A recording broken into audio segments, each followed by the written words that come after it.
Welcome back to the Orange Bowl. You're watching Big East football from ESPN Plus, where the #1 ranked Miami Hurricanes are getting ready to take on the Trojans of Troy State. Welcome back once again. I'm Frank Fort. My partner today is John Congemi. John, Hurricanes' offensive balance has really been impressive. They're averaging about 45 points a game. When I talked to the Troy State coaches, I said, what jumps out at you? They said the poise, the maturity, and the decision-making of quarterback Ken Dorsey. It has to be number 11. Could be the best quarterback in the country this year. Knows what to do with the football. He has excellent poise in the pocket, great awareness, and his decision-making is tremendous. He's close to 62% completions, 6 touchdowns, and only 3 interceptions. He's averaging 289 yards per game. He knows what to do with the football, and he makes this offense work.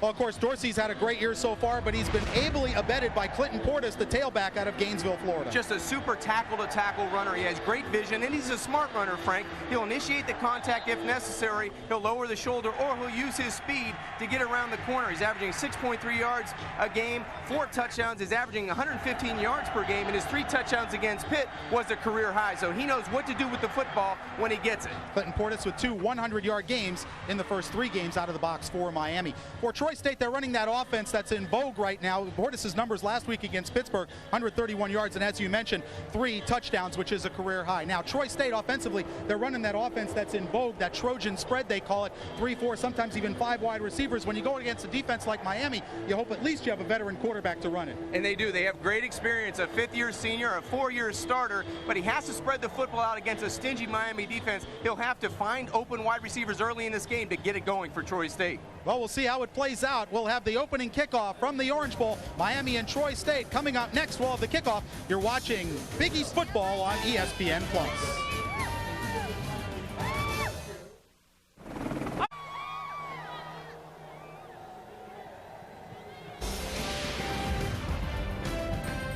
Today's game is brought to you in part by Advance Auto Parts. The best part is our people. Cooper Tire, proud to be the official tire of the Big East Conference. Cooper Tires, drive on. By Discover Card for the slightly smarter consumer. Miller Lite, it's Miller time. By Polaris, it's not just a sled, it's a priority. And by Bowflex, the home fitness machine that delivers real results.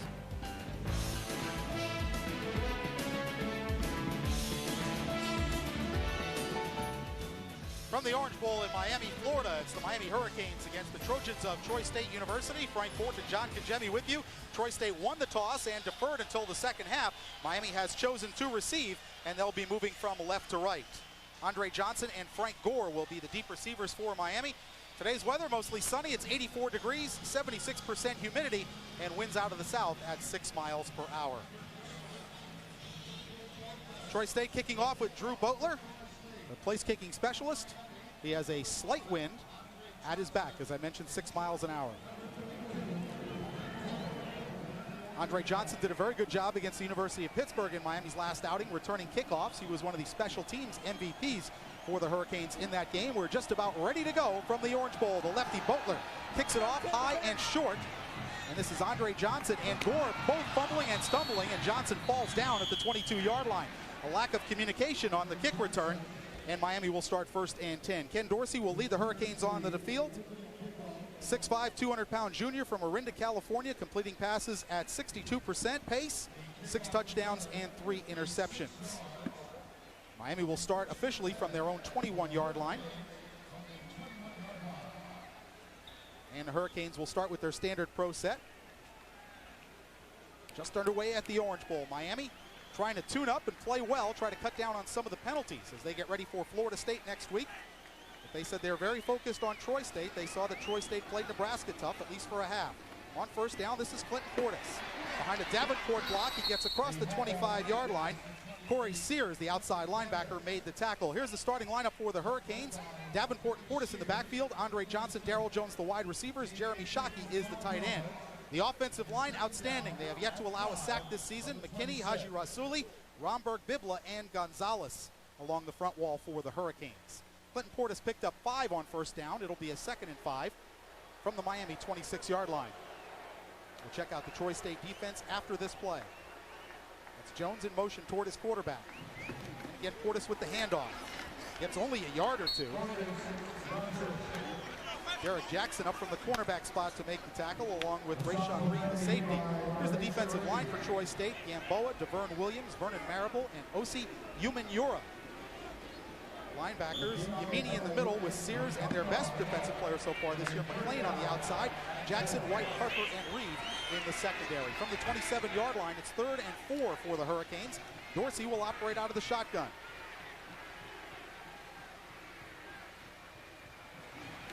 Blitz on from McLean. It's picked up. Dorsey moving out of the pocket. Dorsey's going to have to run for it. He'll have a first down and goes out at the Miami 35-yard line. Jose Gamboa ran him out, but Ken Dorsey with one of his rare runs. He picks up a first down, and McLean looked like he was coming free on the blitz, John, but it was picked up. It was a great job by Ken Dorsey, really deciphering where he wanted to go with the football. It was covered downfield by Troy State. Excellent job by Dorsey to break, contain in the pocket, pumps fakes down the football field, knows where the yardage marker is. He's a smart veteran quarterback, the junior. Ken Dorsey moving the chains for the Canes. 13:35 to go first quarter. Miami on their first possession, and they move the chains for a first down. 1st and 10 from their 35. Standard pro set in the eye for Miami. Play fake to Davenport. Dorsey's pass is caught at midfield and into Troy State territory. Kevin Beard making the catch at the 47-yard line. That is another Miami first down, a pickup of 18.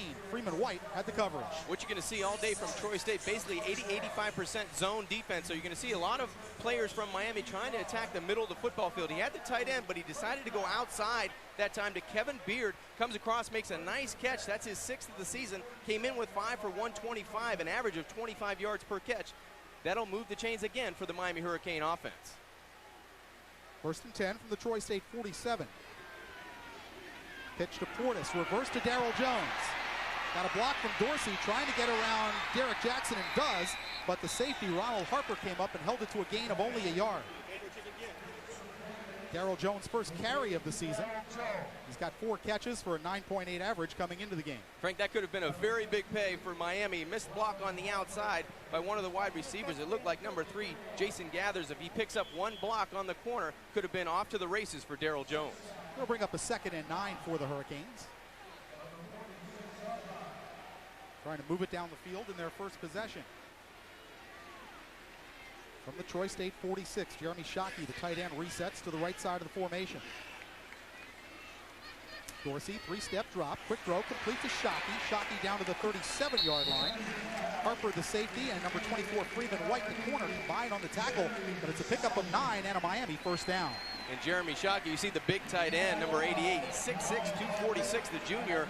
He leads the team at 13 receptions for 192 yards on that play. Just an option route, a 5-step drop by Dorsey, a quick pitch to the outside, and a good job by Shockey of lowering the shoulder and getting close to a first down, and he actually does get the first down. Troy State coaches talked to them yesterday. Very, very impressed with Jeremy Shockey. He's that extra weapon. The wide receivers and the running backs are tough enough. When you have a tight end like that, it makes it very difficult to defend. Here's Clinton Portis, skipped away from the tackle in the backfield and reaches the 31-yard line.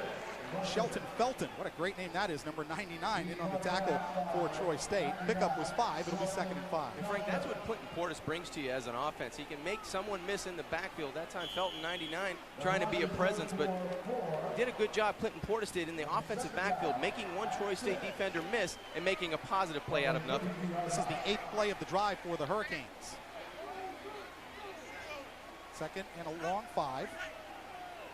Davenport, the fullback, in motion. Chase is on for Dorsey. He gets the ball out complete to Portis, but he'll go down for a loss of a couple of yards. Number 42 in on the tackle. That would be Byron Knight, backup defensive lineman. Came out in the flat and made the play. Well, initially the screenplay looked like it had a chance to work. Dorsey retreating maybe a touch too early, but Clinton Portis turns around with the football, nowhere to go. Right there you see all white jerseys around Portis on the perimeter, and a good job pursuing to the football. And Larry Coker happy with this drive. He's seen his first season as the Miami head coach. 3-0. He's perfect so far. Good recovery also by Shelton Felton to get in on that tackle. Miami converting at 52% on 3rd downs this season. This is a 3rd and 7. Dorsey out of the shotgun. Protection is good. Over the middle, complete to Shockey, but McLean dumped him right away. At the 29-yard line, they're going to be about 2 yards shy of a first down. Jimmy McLean, 6'1", 230-pound senior out of Enterprise, Alabama, holding that play short of a first down, and from the 29-yard line, looks like Miami's going to go for it. Yeah, terrific play by Jimmy McClain, almost separating the football from Jeremy Shockey. Good concentration by Shockey over the middle, and as you said, Frank, it looks like the Hurricanes will go on 4th and 3. On 4th down, the Hurricanes 1 for 1 this year on 4th down conversion attempts. Dorsey will throw for the first down. Gets it to Darryl Jones, but he might be shy of the first down. Outstanding play by Azar Yamini, the middle linebacker, as he knocked Darryl Jones down at the 32-yard line. It looks, John, like he's a little bit short. It depends on the spot right now. It looked like Darryl Jones was trying to stretch the football out, but his knee may have touched just a yard or so earlier than he wanted to. Just an in and out route, a bow route to the outside. You see right there trying to stretch the football out to get it across the 25-yard line, closer to the 24. Let's see where they spot this football. Should be around the 23-yard line. I think it's going to be very, very close, within a length of a football. Darryl Jones did not get a lot of separation from the middle linebacker, and they're almost a yard short. So with 10:24 left to go in the first quarter, Troy State will take over. 10 minutes, 24 seconds left to go in the first quarter. We're scoreless at the Orange Bowl. You're watching Big East football, Miami and Troy State from ESPN Plus.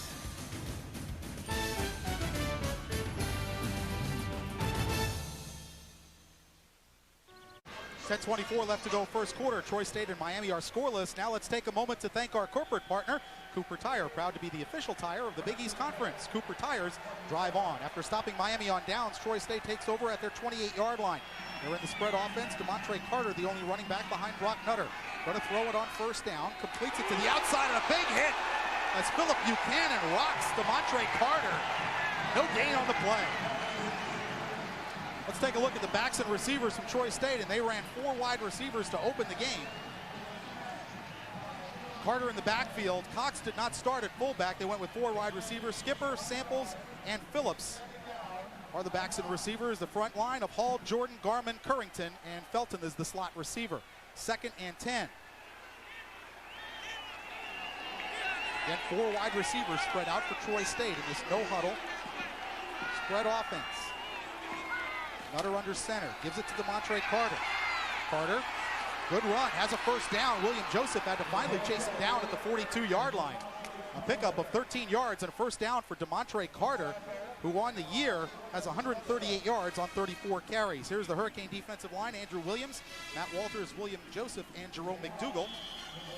The linebackers, if they go in their standard set, is Clark, Vilma, and Campbell.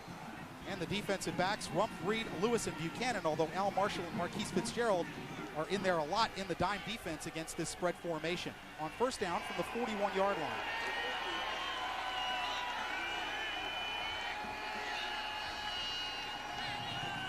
Felton in motion. Give to Carter. Carter to midfield. Carter right down the middle. James Lewis has to tackle him at the 35-yard line. Well, Troy State coming out and running, John, they only average 1.6 per rush, 51 yards a game, but they've come out running against Miami. Well, it looked like Phillip Buchanan really woke up DeMontre Carter on that first play. He got kissed right in the mouth, but after that, a terrific play and great job by the offensive line. A huge hole off the right side, and then it's all Carter in open field. The saving tackle from James Lewis from that safety position, but he came into the game, his longest run was 20. That time he breaks a big-time run for the Trojans. 26 yards. First down from the Miami 33. LeBaron Black now in at running back. It's Black with the football, and he'll go down for a loss. Jerome McDougal wrapped him up. Back at the 36-yard line, a loss of 3. Big Jerome McDougal with his 2nd tackle for loss this season. Troy State trying to go off the right side. They've had success the play before off right tackle. That time Jerome McDougal, the junior, coming in with 8 total tackles on the season, will have none of it. A tackle for a loss, and it'll bring up a 2nd down. It looks like 13 yards to go for Troy State. Brock Nutter from Hoover, Alabama, senior, 30 and 10, his record as a starting quarterback at Troy State. 2nd and 13 from Miami 36-yard line. 2 backs in the backfield. DeWitt Pedersen now in along with DeMontre Carter. Nutter chased out of the pocket. Throwing down the middle, caught by Samples at the 20-yard line, and that will be enough For a first down, a pickup of 16. Jason Samples with his 3rd catch of the year. Mike Rumpf made the tackle. Well, in the beginning, Frank, at the open, we talked about the experience of Brock Nutter, what he could do in the pocket. Watch him slide to his left. He's trying to find a receiver, just patiently slides, starts pursuing the line of scrimmage, and throws a strike to Jason Samples, number 88. A terrific catch over the middle. Mike Rumpf on the tackle for the Hurricanes, but an excellent job by Brock Nutter, buying some time and finding the open receiver. 3 wide receivers to the short side of the field. Carter, the running back, in the shotgun behind Nutter. Nutter with a blitz coming. Dumps it off and dropped by Carter at the 17-yard line. Jonathan Bilma had the coverage. Like Marquise Fitzgerald came from the weak side, John, or rather where the 3 receivers were set up on the blitz. That's exactly right. Marquise Fitzgerald, the senior defensive back, comes off the edge along with Williams, Andre Lewis. Williams, number 99, also with some pressure in the backfield, but that's what made Brock Nutter really want to get rid of the football a little bit quicker than he wanted to. He wanted to hold on to it. He had some open receivers downfield, but great pressure by Fitzgerald, number 27. 2nd and 10. Ball just inside the Miami 20. Nutter on a rollout. Throws to the sideline, caught by Tommy Benesy at the 15-yard line. He's taken out of bounds, and penalty flag is down. Right in the interior of the line of scrimmage, it's going to be a holding call against Troy State. Play would have been good for 5 yards, but Miami will accept the holding penalty. 7 minutes, 16 seconds in a quick-moving first quarter. We are scoreless here in the Orange Bowl. Larry Blakeney in his 11th season at Troy State.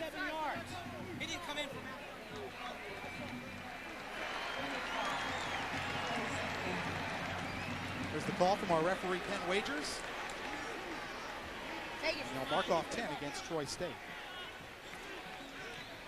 John, the Miami defense, the second-team defense, had trouble against the spread offense against Pittsburgh. First-team defense did a pretty good job, but Troy State, now remember, they actually led Nebraska 7-0 in their opening game of the season, so this offense sometimes is a struggle to play against. I think it's the guy pulling the trigger for Troy State that makes this offense go. He has experience, and he's been able to find the open receiver so far.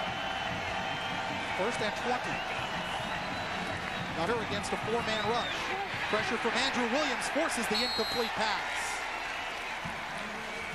Andrew Williams coming around left tackle, beat Stan Currington, and got big pressure on the quarterback, Brock Nutter. Well, as a quarterback, Frank, there's a time clock that goes off in your head. There's only so much time you can really entrust your offensive lineman to give you some protection, and that time, number 99, Williams, from the corner, really tries to dismember Brock Nutter, the senior quarterback. A great job on the blitz before by Marquise Fitzgerald and Williams. That time, Williams on a solo, putting a lot of pressure on Brock Nutter. 4 wide receivers, the only running back, Demontre Carter. This 2nd and 20 play. Make it 3rd and 20 for Troy State. Eric Felton is the man in motion. Miami coming on a blitz to give to Carter, and he'll go down. Andrew Williams wrapped him up for a loss of 2. And again, for the 2nd time today, Demontre Carter lost his hat. Yeah, there's got to be a point in time in this football game he's going to have to strap it up and keep that helmet on, because Miami is relentless on defense. Trying the draw play this time, the Trojans on 3rd down. Excellent job by 95 that time, Jerome McDougal, as well as Williams, number 99, and sniffing out the draw play. Miami stiffens up on 3rd down. I believe I called Williams. It was Jerome McDougal making the tackle. And that'll bring on the place kicker, Drew Boatler. He'll attempt from 38 yards away, make it a 48-yard try with the 10 in the end zone. Boatler's kick, low, hits the upright and bounces away, no good.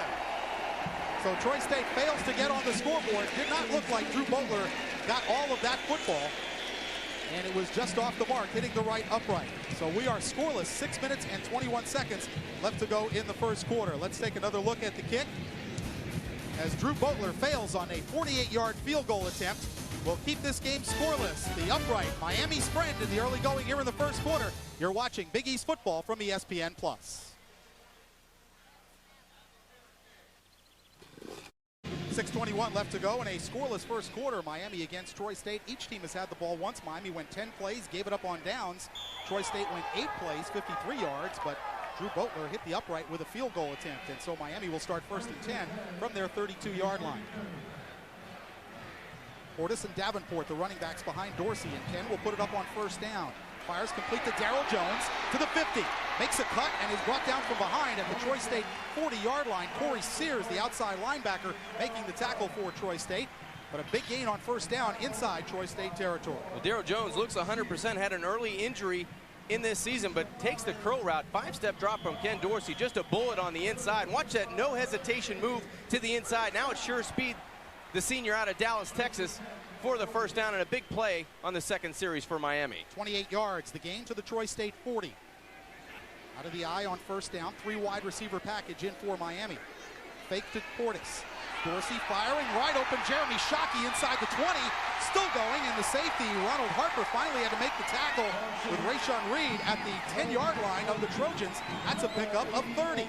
That's a big man going down the middle, Frank. Jeremy Shockey, 6'6", 246, the junior, wide open down the middle. We talked about Troy State playing a lot of zone. That time they go man-to-man coverage, and it's a mismatch with anybody in the country with this big tight end. He runs like a gazelle for as big as he is. Watch him stretch the football close to the 10-yard line. He breaks the tackle of Ronald Harper, the free safety, but Shockey is everybody's All-American. Ball just outside the 10-yard line. Miami technically can pick up a first down. Dorsey checking at the line of scrimmage as tight end Robert Williams resets. Miami goes with a double tight end. Throw for the end zone. Kevin Beard too far, out of his reach, into the corner. Coverage from Freeman White, number 24. Frank Fort and John Kajemi with you here as you're watching Miami and Troy State, brought to you from ESPN Plus. We are scoreless here in the first quarter. Dorsey today 7 out of 8 for 89 yards. That was his first miss. And that was a great audible, had man-to-man coverage on the outside, just overthrew his wide receiver. Again, Miami goes double tight end with Williams and Shockey. Andre Johnson, the only wide receiver, set down toward the bottom of the screen. Dorsey looking for Andre Johnson, has him, touchdown Hurricanes. David Filyaw was in coverage, but one-on-one, Andre Johnson beat him on the post route. Andre Johnson, a big target at 6'3", 212, the sophomore. He gets his 3rd touchdown of the season just on a quick slant. Little play action in the backfield and a huge target in the end zone. As you said, Frank, Filyaw, no match for the shuffle step right at the line of scrimmage. Had a beat with the first step, and then a sure speed to the inside. 6 points for the Miami Hurricanes. Todd Severs, who is 14 out of 15 in extra point conversions this year out of the Freddie Capshaw hold, puts it up and good. And with 5 minutes and 11 seconds left to go in the first quarter, Miami jumps out to a 7-0 lead over Troy State as Ken Dorsey hits Andre Johnson on a 10-yard touchdown pass, a 68-yard drive for the Canes. They lead at 7-0. You're watching Big East football from ESPN Plus.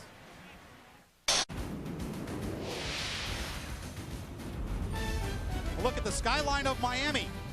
A beautiful day here at the Orange Bowl, and the Canes have a 7-0 lead over Troy State. Looking out over Biscayne Bay.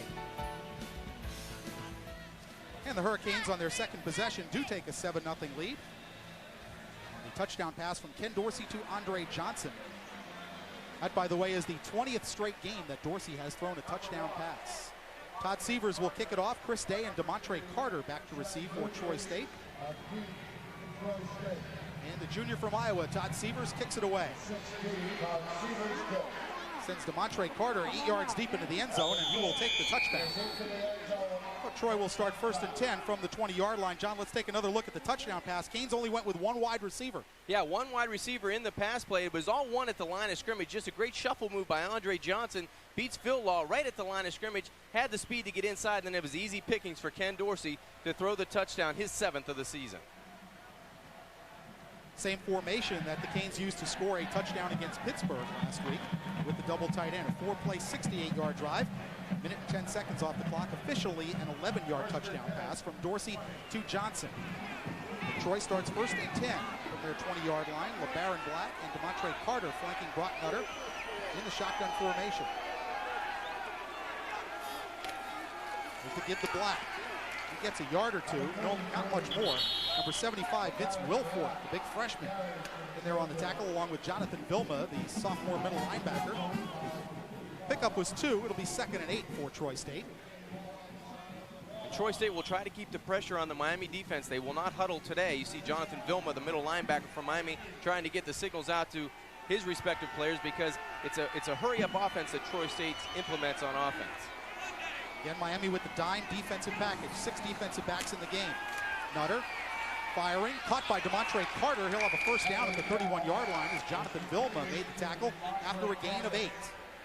Just a perfect throw on the outside by Brock Nutter that time, too. tailback, Demontre Carter, came into the season throwing the football effectively, 44 of 87 for 524. Number 11, Brock Nutter, 50% completions. He's averaging 174 yards per game, but a nice throw there on second down to move the chains. Carter, the senior from Pensacola, Florida, started his career at Auburn, played 2 years there, and transferred to Troy State. On a 1st and 10, 4 wide receivers in for the Trojans. Eric Felton in motion. Give this to Carter, and he'll go down for a loss of a yard. Again, big Vince Wilfork, along with William Joseph, combining to make the tackle for a loss of 2. Yeah, big number 75. It's tough to miss him in the middle. Vince Wilfork, he's 346 pounds. The nickname of double wide goes to big number 75. It's tough to move him on the interior. He gets a tackle for a loss that time. Had some help from his friends, but he really won the battle at the line of scrimmage. 2nd and 12 for Troy State. Ball at the 29-yard line. Again, 4 wide receivers in. Demontre Carter, the only running back, flanked to Brock Nutter's left.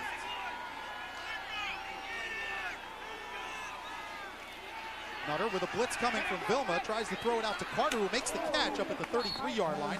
Marquise Fitzgerald making the tackle. That play picked up 4. And it'll be 3rd and long for Troy State. And Demontre Carter was waiting for that football to come from the heavens. He was probably thinking this might be the 3rd time my helmet pops off, because that ball was floating out to really the middle of nowhere. A nice concentration catch that time by the tailback Carter. The quarterback, Brock Nutter, saw the blitz coming, but actually Miami peeled off a defender, made it a tough throw for the quarterback. Demontre Carter has 3 catches today for 13 yards. Also 4 carries for 36 yards. There's a 3rd and 7 play from the 34.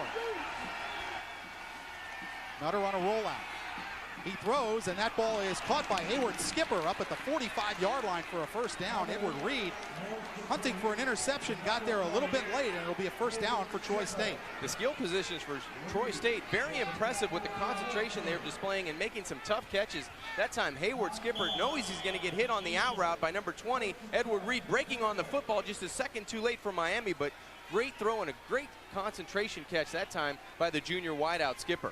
2:26 left to go 1st quarter. Miami leads at 7-0 from the 43-yard line of Troy State. They bring a tight end into the game for the 1st time today. Play fake on a rollout. Nutter fires and hits his tight end. That's Cedric Phillips. He'll pick up about 7 or 8 yards. Close to a 1st down. Howard Clark making the tackle and actually got past the down marker. They'll give him a gain of 11. And that'll pick up Cedric Phillips, his 1st catch of the season. A great play fake that time. Faking to their left side, and just a little tight end option route to the outside. You see 45. The linebacker Howard Clark can't get out there in time. Credit Edward Reed with the tackle, but you like the way Troy State is mixing it up on offense. They did a good job moving the football down on their 1st series, and they're throwing it very effectively. 54 yards so far in this 1st quarter against Miami's stingy defense. 1st and 10 from the Hurricane 46. 2nd incursion into Hurricane territory for Troy State. Nutter out of the shotgun. Blitz coming. Throwing deep down the sideline. Mike Rump working against Chris Day. Incomplete, out of bounds. Flag down. And now I think they're going to call it uncatchable. The field judge making the signal of an uncatchable ball. He threw the flag, but I think he's just going to pick it up. I think you're exactly right, Frank. There was some contact along the line of scrimmage there with Michael Rump and the wideout from Troy State, but the ball carried probably 6 to 7 yards out of bounds. Was uncatchable. They'll pick up the flag there, but great pressure supplied by Marquise Fitzgerald, number 27, again off the edge, uncovered. Brock Nutter knows he's going to get hit because it's a 3-step drop. They can only protect so many, and great pressure that time from the outside by Marquise Fitzgerald, the senior defensive back. We also saw 25 Al Marshall coming on the blitz, so Miami sent both the nickel and dime backs on the 1st and 10. 2nd and 10 from the Hurricane 46. Minute 42 to go here in the 1st quarter. Nutter out of the shotgun. 4-man rush for the Hurricanes. Nutter throws, and the ball is juggled and caught again by his tight end, Cedric Phillips, and he'll have a 1st down at the Miami 23-yard line. James Lewis made the tackle. 2 Miami defensive backs closing, going for the interception of the knockdown, and neither one got it. I'm not so sure Cedric Phillips is saying, why didn't I get the ball in the first couple of games? Only his 2nd catch of the game, the 2nd of the season, but great concentration. You see him tip it to himself, then almost break loose down the sideline of Troy State. Number 23, James Lewis, holding Cedric Phillips out of the end zone, but they'll move the chains again. This Troy State offense going really well, and Brock Nutter completing 7 of 10 for 75 yards. Not so sure Marquise Fitzgerald didn't actually tip that ball into the hands of Phillips. On a 1st and 10 from the 24, Nutter, 3-step drop, throwing deep, caught by Hayward Skipper down at the 2-yard line. Philip Buchanan had great coverage, but what a throw from Brock Nutter. Frank, it's all timing, and when you go out to that fade route, you want to give your wide receiver a chance to catch the football. That's exactly what Brock Nutter did. Watch how early he catches and throws this football. He's in the shotgun one step, and he lets it go. He's depending on a spot. He's trying to throw to a spot where Hayward Skipper can run through the football, and that time he gives up his body, dives, extending inside the 5-yard line for a big catch. It'll be 1st and goal, Troy State. Gain was 22. That's just an undefendable pass. Now Troy State going with 3 in the backfield. Nutter keeps it and gets virtually nothing. Maybe a half a yard. Counting down in the first quarter, 42 seconds left to go. Troy State this year 6 out of 8 in the red zone, including 1 failed attempt already today. Larry Blakeney's team playing the Hurricanes tough. Moving the football on this Miami defense. This is the 11th play of the drive. Chris Cox in the backfield along with DeMontre Carter and LeBaron Black. Phillips and Tomlin, 2 tight ends in the game.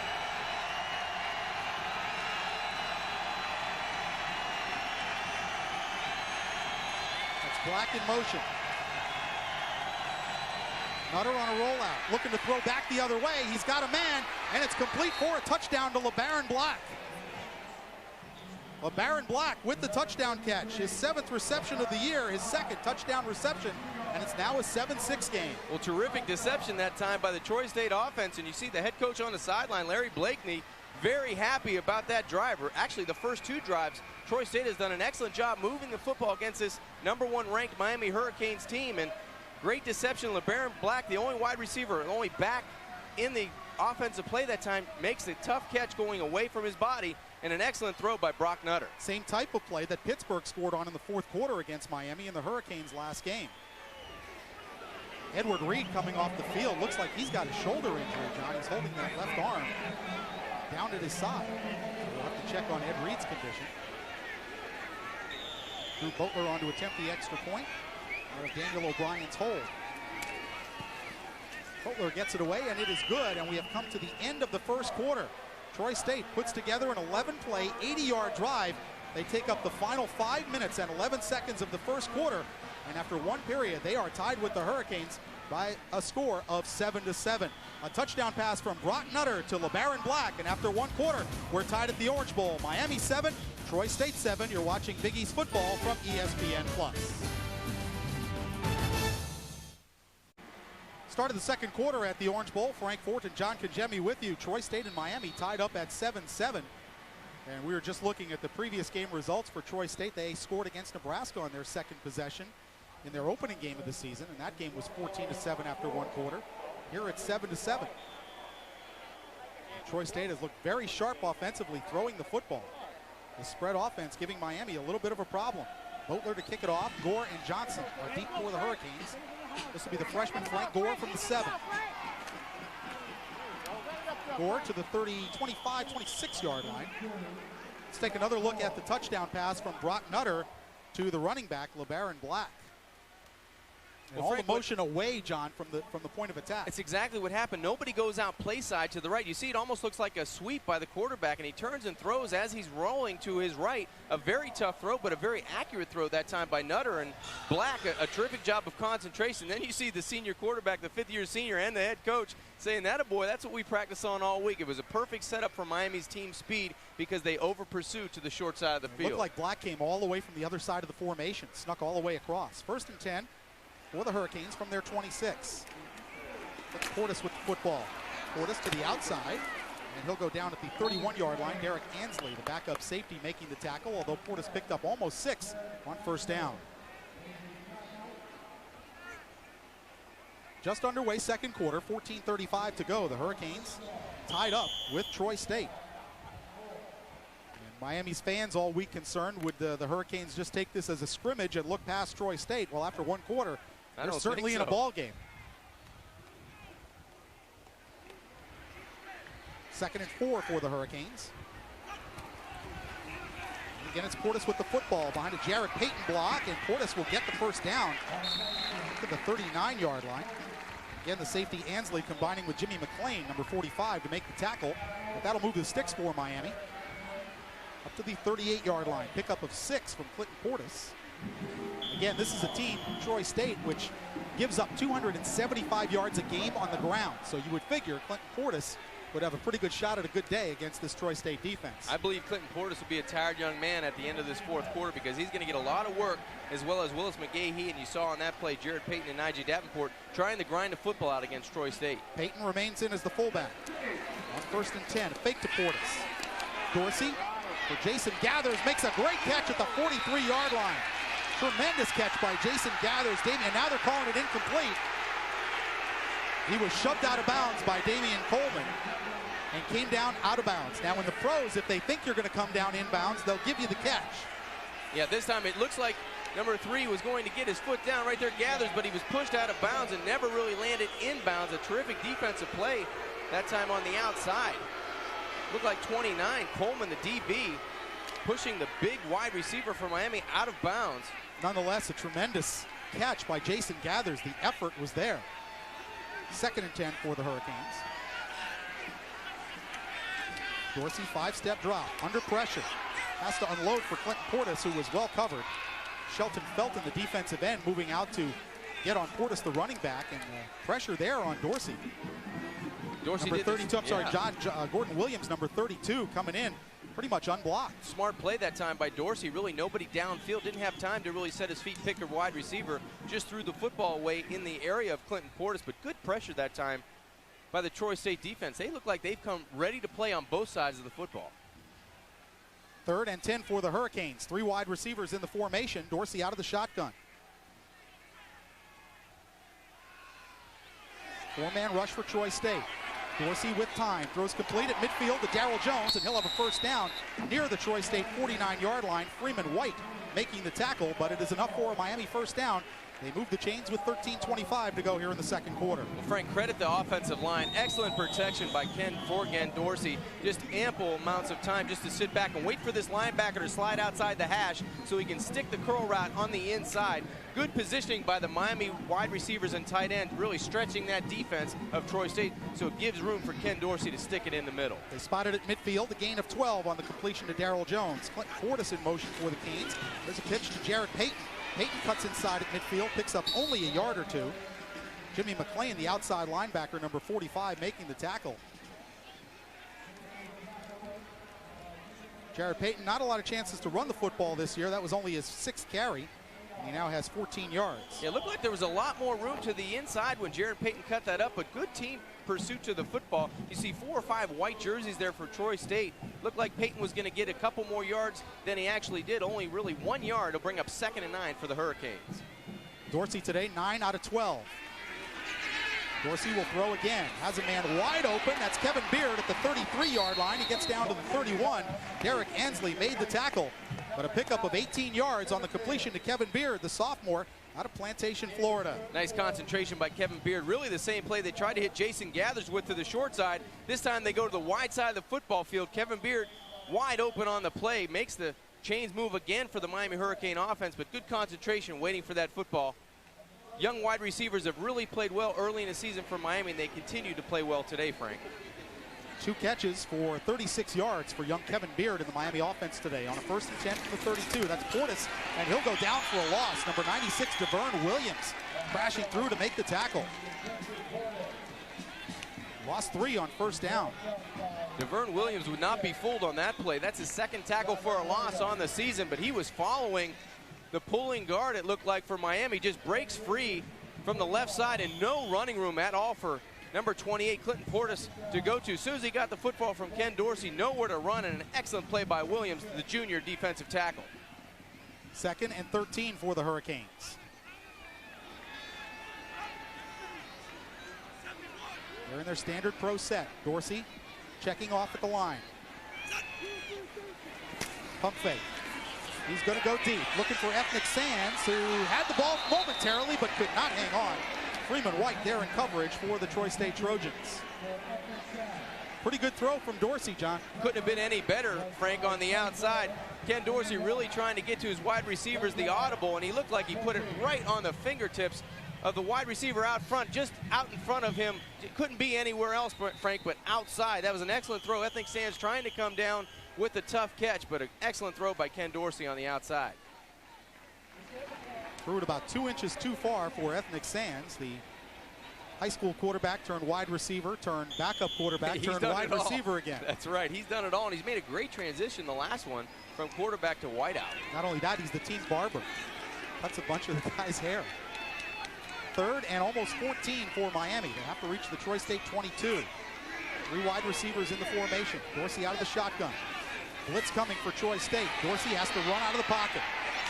Dorsey throws and misses Darryl Jones down at the 25-yard line. Well, Troy State's defense, their coordinator, Wayne Bolt, says, we don't plan on blitzing Miami that much, but so far he's shown it quite a bit. He's mixing it up pretty good, and he's getting some pressure from his front four. That's what you have to do. You don't want to put your defensive backs on an island against Ken Dorsey and Miami because they will eat you up if you give them a lot of pressure. But that time, Ken Dorsey flushed out of the pocket by Troy State, and let's give credit to Troy State's defensive players. They've done an excellent job early in this second quarter. Todd Seaver's on to try a field goal from 53 yards away. Chris Harvey will snap. Freddie Capshaw puts it down. He's got the distance, but he's going to miss it wide left. Todd Seaver's had plenty of leg, but missed it to the left. He is now 9 of 11 on field goal tries this season. 11 minutes and 1 second left to go in the second quarter. It's Miami 7, Troy State 7. We'll be right back from the Orange Bowl. You're watching Big East football from ESPN Plus. The games will come to an end this weekend, but that doesn't mean you have to leave the worldwide leader in sports at home. Because the news, interviews, and analysis from your favorite ESPN personalities continues all day, every day on over 600 radio stations nationwide. Check your local listings to find the ESPN radio station near you. ESPN Radio. Take it with you.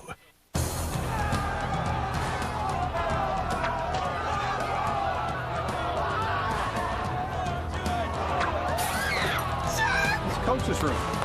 Nice. And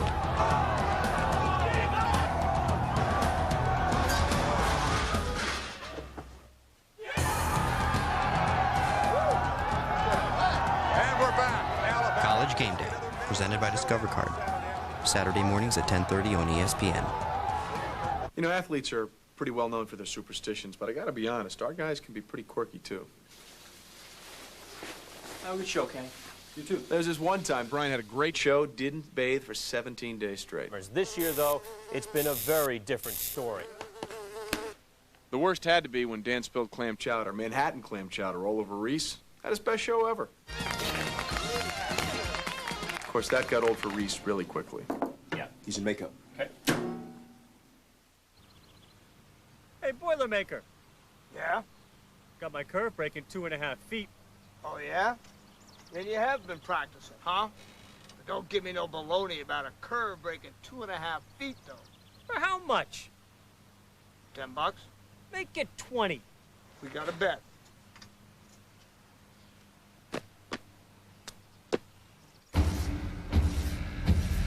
Baseball tonight, every night at 10 and midnight on ESPN.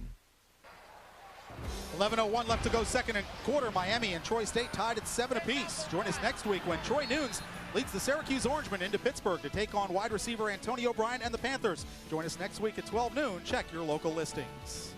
1st and 10 Troy State, ball just outside their 35-yard line after the missed Todd Seaver's field goal from 53 yards away. And again, the Trojans with 4 wideouts in the game. Brock Nutter, the quarterback, has been very effective so far. And he got the Hurricanes to jump into the neutral zone.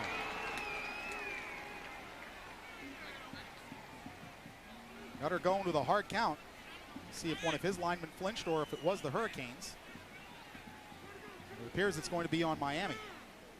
Nutter so far today, 9 out of 12, 96 yards and a touchdown.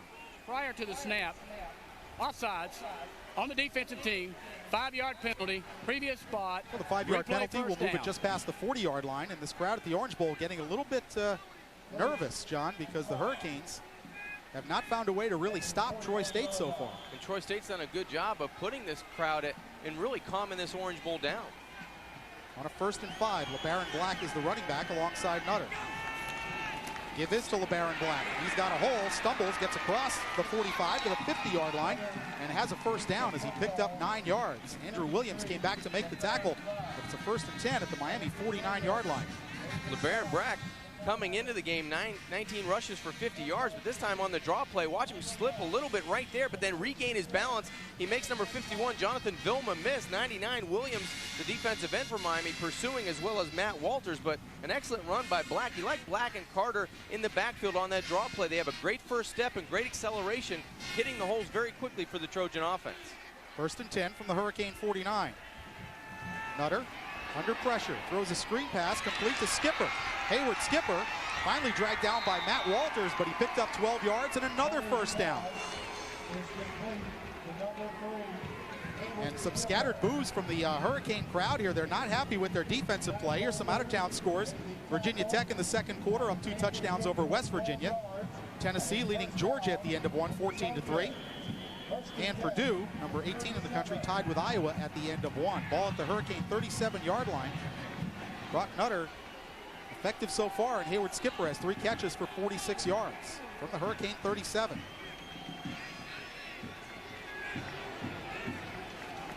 Give this to LeBaron Black, and William Joseph says, not this time. That's a loss of 2. Big 94, William Joseph, in on his 4th tackle for a loss this season. 6'5", 282-pound junior from Miami's Edison High School. It looked like William Joseph that time beating the block of Rodney Jordan, 55. Look at him cut right in the inside gap, and then he's got some big speed too. 6'5", 282. The junior can run down anybody. That time he runs down the Trojan ball carrier. 2nd and 12 from the 39-yard line of Miami.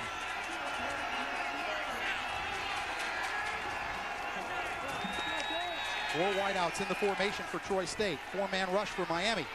Nutter throws, and the catch is made by Skipper as Mike Rumpf fell down. James Lewis has to make the tackle down at the Miami 21-yard line. Well, Frank, as long as this Trojan offensive line can provide Brock Nutter with some time, he's going to find some open wide receivers. That time, an excellent job going to the short side of the field. Just an inside corner route on the outside by number 3, Hayward Skipper. Watch his awareness to stay in bounds and gain another 5 or 6 yards, showing some toughness going up against this Miami secondary. First down at the Miami 22. Chris Cox now in at fullback as Troy State goes with the I formation. Demontre Carter is the running back. On the option, Nutter pitches to Carter. Carter across the 20 and pushed out of bounds by James Lewis. Flag down on the far side of the field, back at the 28-yard line. And we also have a player down for the Hurricanes. Our view is blocked at the moment. We'll try and pick up that player down at the 5-yard line. It's a call against Troy State. Penn Wagers, the referee, making the call. And they'll bring this play back. Troy State does option occasionally.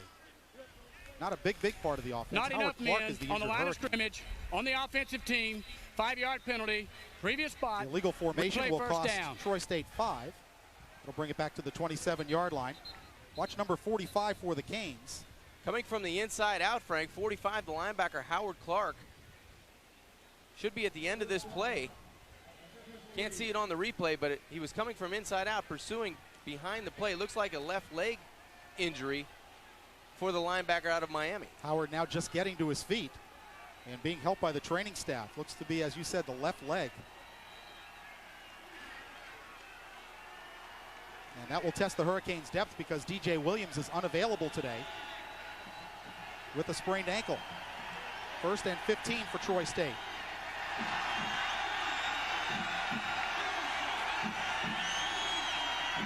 Nutter trying to set up a screen. He's still on his feet, and finally he goes down. Santonio Thomas on top, Andrew Williams on the bottom, combined for the sack. That's all the way back to the 35-yard line. That time, Troy State trying to set up the wide receiver screen. That takes a long time to develop. And Miami was relentless coming up the middle with pressure. You see Santonio Thomas, he finds the screen first, but there's pressure on the outside. 55 was the first Hurricane to get there. Jamal Green, you see as well, 56, Santonio Thomas coming back along with Jonathan Vilma, but a great pressure play that time by the interior line and linebackers for the Miami Hurricanes. It'll be second and long for Troy State. We have a timeout on the field. The Trojans take the timeout. 8:23 left to go. It's Miami and Troy State tied at 7. Look at me, I'm a football. Look. Feels so pretty inside. Kirk, look, it's you and me. I have to go. I'm sorry. It's you and me, Kirk. I'm a football. Look at me. Kirk!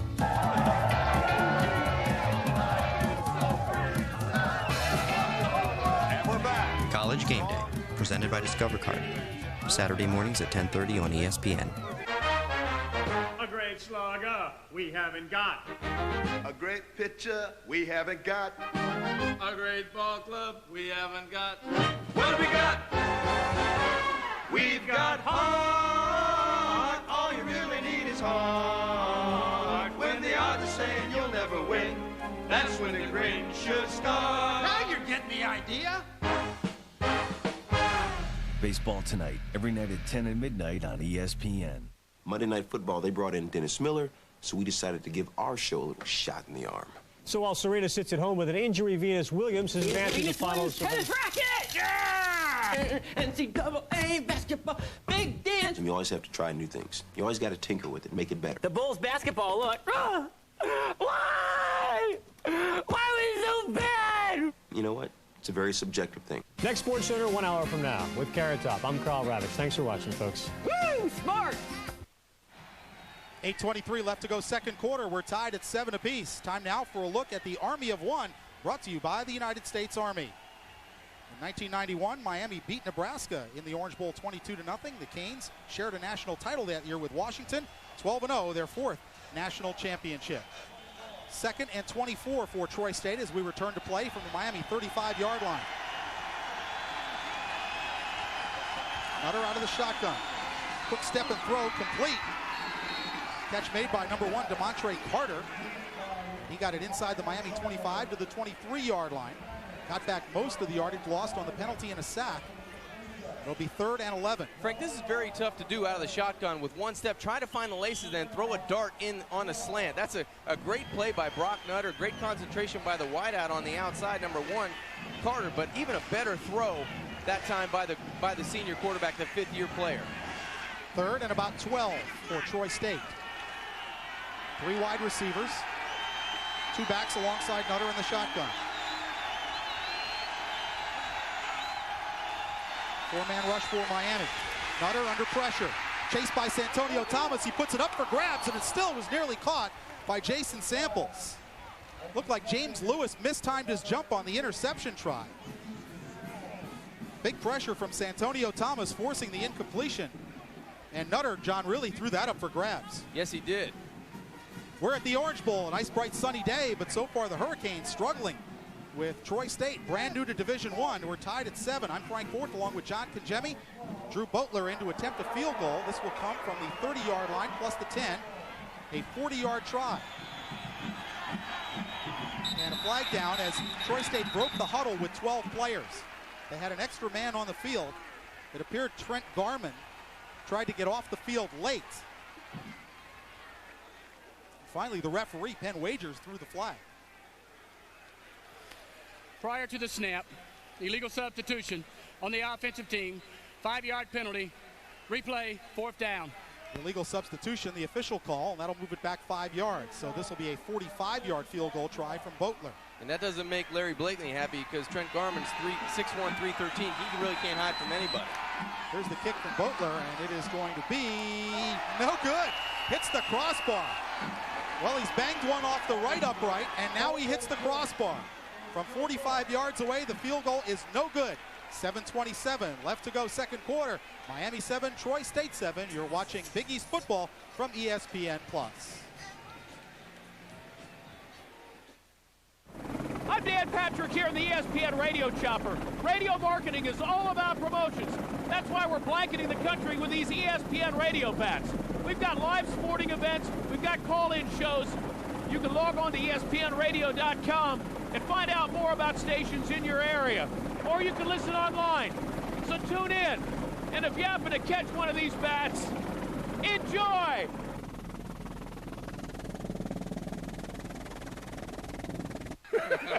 He's a field goal kicker. What's so amazing about a field goal? It's 63 yards under pressure. Under pressure? Pressure? I never said more than 5 words to a field goal kicker in my life. Like, go get me some water. And hurry. Guys, look, I got $40. Says none of y'all can hit from half that distance. You got it. I'll take that. It's a bet. Guys. I believe you're up. Pretty far.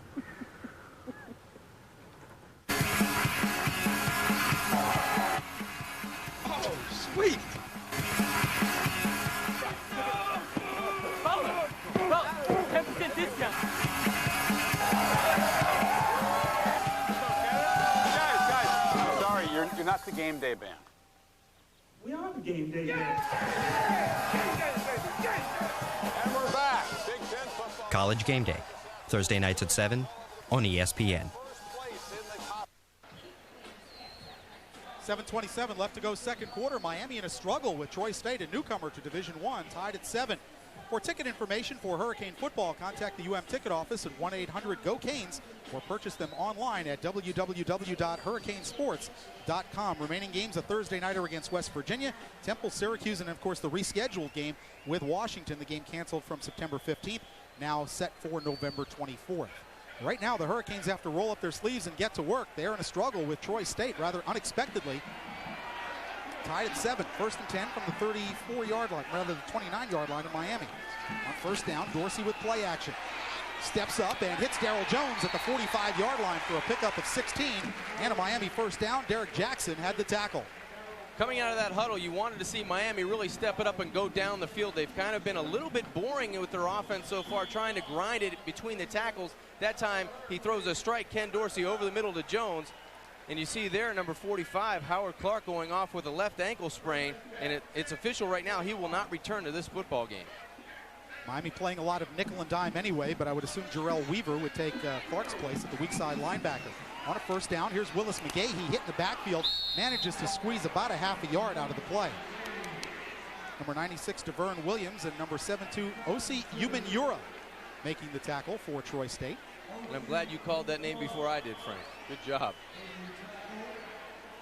You know, you really don't lose anything with Willis McGahee in the backfield. Clinton Portis a great back, but Willis McGahee has been running the football terrifically. There you see 72, big number 72, the defensive lineman for Troy State. Umenyiora out of Auburn, Alabama on a 2nd and 9. Dorsey with good protection, throwing off the hands of his receiver and then dropped by Ronald Harper. Kevin Beard stretched out to try to make the catch, and Harper nearly had the interception. Well, he tried to stretch out for the catch, but big number 48, the linebacker, Ben Waldrop, was about ready to lower the boom on the young wide receiver, Ken Dorsey, trying to get it over the middle. You see Beard stretching out right there. 48 in white was ready to lay the boom on him, but Ronald Harper thought he should have had the pick off the tip pass. 3rd and 9 for the Hurricanes. They have 1 touchdown in 3 previous possessions.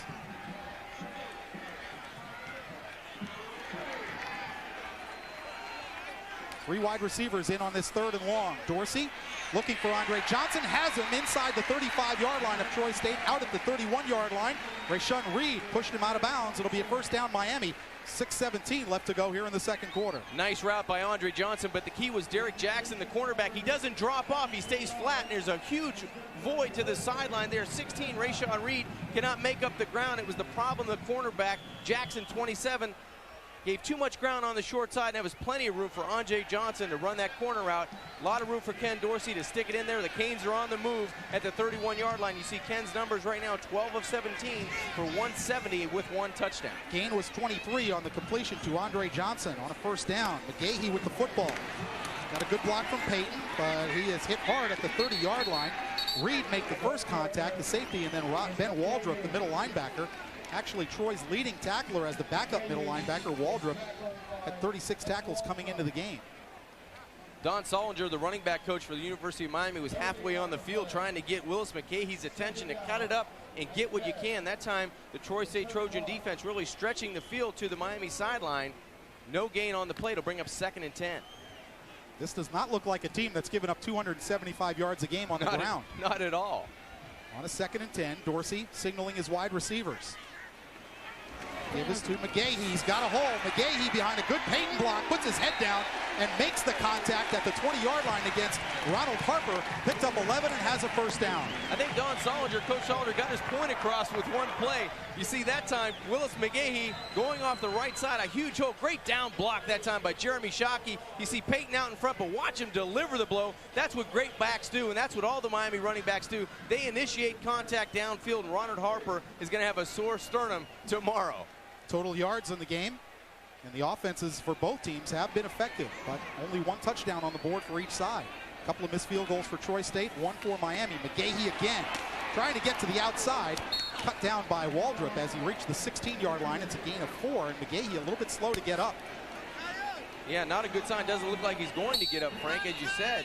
Stayed down, looked like a harmless hit on the outside, but you see McGahee in a lot of pain on around the 15-yard line of the Canes. Well, this is the last thing Miami wants, aside from being in a struggle of a ball game, is to get guys nicked up before Florida State. Let's take another look. That's exactly right, especially after the hard run, the last play out. You see McGahee trying to go to the outside. Just looked like he takes the hit around the waist area, but really didn't see anything that deliberate or that outstanding that you would say he would stay down for that long. It looked like a lower leg injury, if anything, Frank. Being helped to his feet. He looks okay coming off under his own power. May have gotten the wind knocked out of him, Frank. That, or maybe you mentioned a hit, maybe a hip point or something like that. But McGahee doesn't look all the worse for wear. He did pick up 4 yards.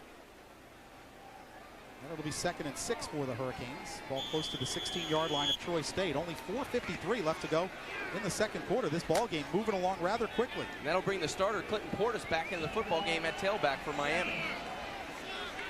Fullback right now is Kyle Copia, the redshirt freshman.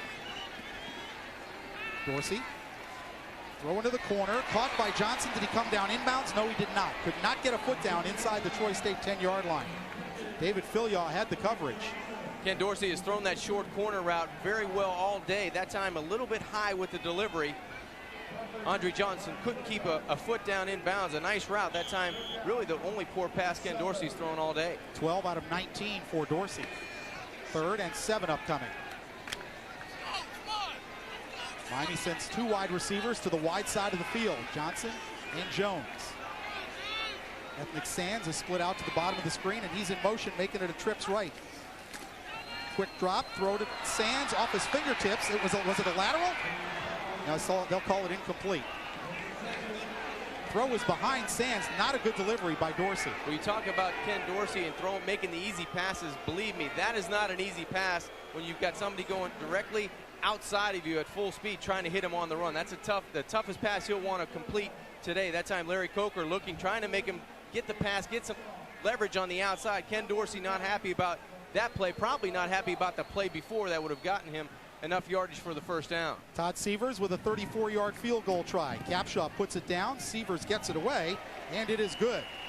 And with 4 minutes and 25 seconds left to go in the second quarter, Miami finally has regained the lead over this very scrappy Troy State team. 4:25 left to go in the second. Miami leads it by a score of 10-7 at the Orange Bowl. You're watching Big East football from ESPN Plus. But baseball is market time. This field, this game, it's part of our past, Ray. It reminds us of all that once was good could be again. Oh, people will come, Ray. People will most definitely come. Baseball tonight, every night at 10 and midnight on ESPN. It's college football season, and that means classic Friday tailgate, only on ESPN Classic. Every Friday from 1 to 7, witness the greatest game. Touchdown! The Snake does it again! The greatest players and the greatest rivalries in college football history. It's the classic Friday tailgate, every Friday from 1 to 7, only on ESPN Classic. Put yourself in the hot seat of ESPN's 2-minute drill. Feel your heart pump and your adrenaline build as you race the clock. Now you can be in the hot seat at home. ESPN's 2-minute drill, the ultimate sports quiz show, comes to the PC with ESPN's 2-minute drill CD-ROM. Test your sports knowledge with host Kenny May and other ESPN personalities such as Rich Eisen, Tom Jackson, and Charlie Steiner. ESPN's 2-minute drill CD-ROM. Available wherever software is sold. 4:25 left to go second quarter. Ken Dorsey and the Hurricanes struggling to a 10-7 lead over Troy State. And John, it's one of those games you look at, is Miami not sharp, or is Troy State playing that well? Well, you take a look at the scoring drives, 9 plays, 55 yards, Sievers with the 34-yard field goal. But I think you have to give the credit to Troy State. Troy State's playing an excellent football game, and Miami's not playing poorly. They're just getting a competition out that's been outstanding out of the Trojans on both sides of the football. Larry Blakeney in his 11th season, outstanding record at Troy State. This is a school that has won a couple of Division II titles back in 1984 and 87. In fact, the head coach in 84 was Chan Gailey, who's now the Dolphin offensive coordinator. Todd Sievers will kick it off. Chris Day and DeMontre Carter back to receive for the Trojans. Day number 2, Carter number 1. You would look for Sievers to knock this into the end zone with that wind coming out of the east. Sievers hits it high and long, driving Carter back 7-8 yards deep, and he again will take a touchback. That's one area of the game that Todd Sievers has definitely improved on, is his kickoffs into the end zone. We have 4 minutes and 20 seconds left here in the second quarter. Coming up at halftime, we'll have a report on the history of the Heisman Trophy, plus we'll check out the national scoreboard and stats and highlights from this game, all brought to you by Discover Card. First and 10 from the Troy State 20.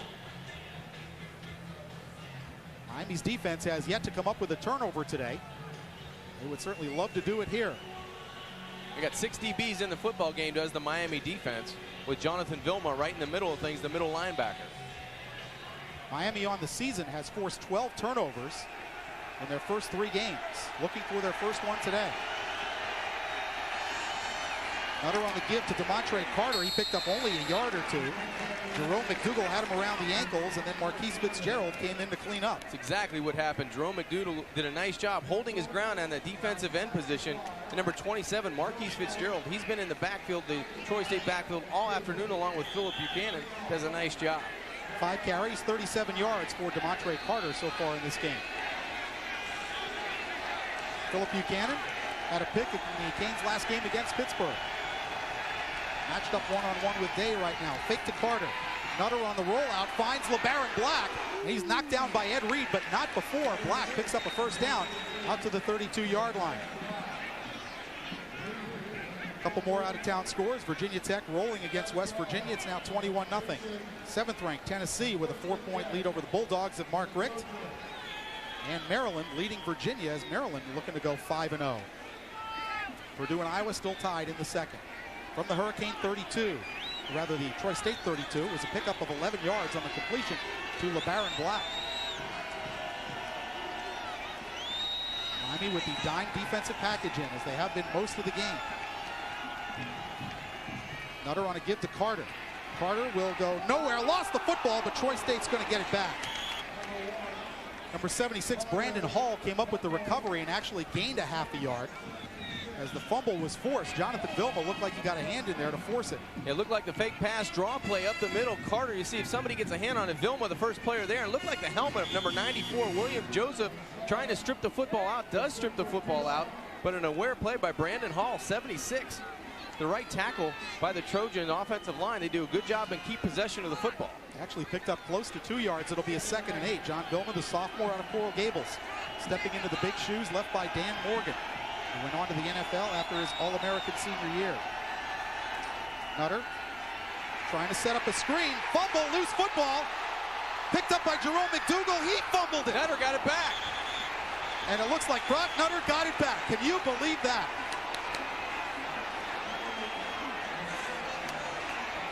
Jerome McDougal was trying to pick up the football and score, and he fumbled it right back to Brock Nutter.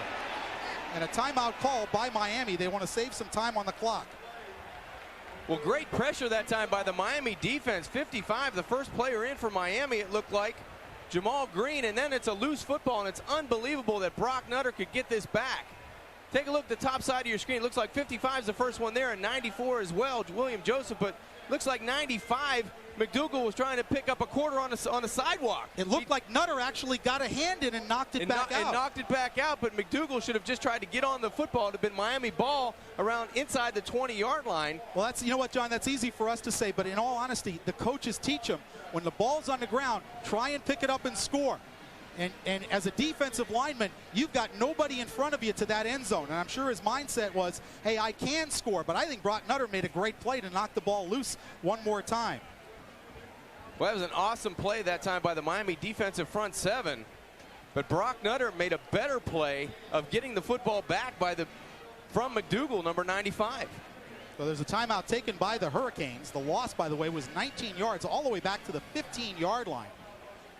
And it'll be 3rd and 27 coming up. Join us next week when Troy Nunes leads the Syracuse Orangemen into Pittsburgh to take on the Pitt Panthers, and awards candidate Antonio Bryant. Join us next week at 12 noon. Check your local listings for that game. Wouldn't be surprised here, Frank, if Troy State comes out and runs a draw play to get this clock going, see if Miami will use their timeouts, because they're in this football game 10-7. The worst thing they want to do now is a turnover and give Miami a short field to get a score with 2:12 before halftime. The Hurricanes crowd getting fired up for one of the few times today. Their team has struggled here in the first half, finding a way to stop this offense of Troy State. And a flag down. Thrown by the referee, Penn Wagers.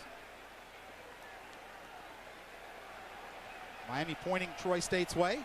Let's see what Penn has to say. Prior to the snap, false start. Procedure. Offense, 5-yard penalty. Replay, and that'll be another 5 down. yards back to the 10-yard line. So make it a 3rd and 32. We talked about how quiet and subdued this crowd was. Troy State had a lot to do with that. Now, Troy State moving backwards, the ball on their own 10-yard line. The crowd of this Orange Bowl trying to get back into this game. 4th penalty against Troy State for 25 yards. Miami's been flagged only once today.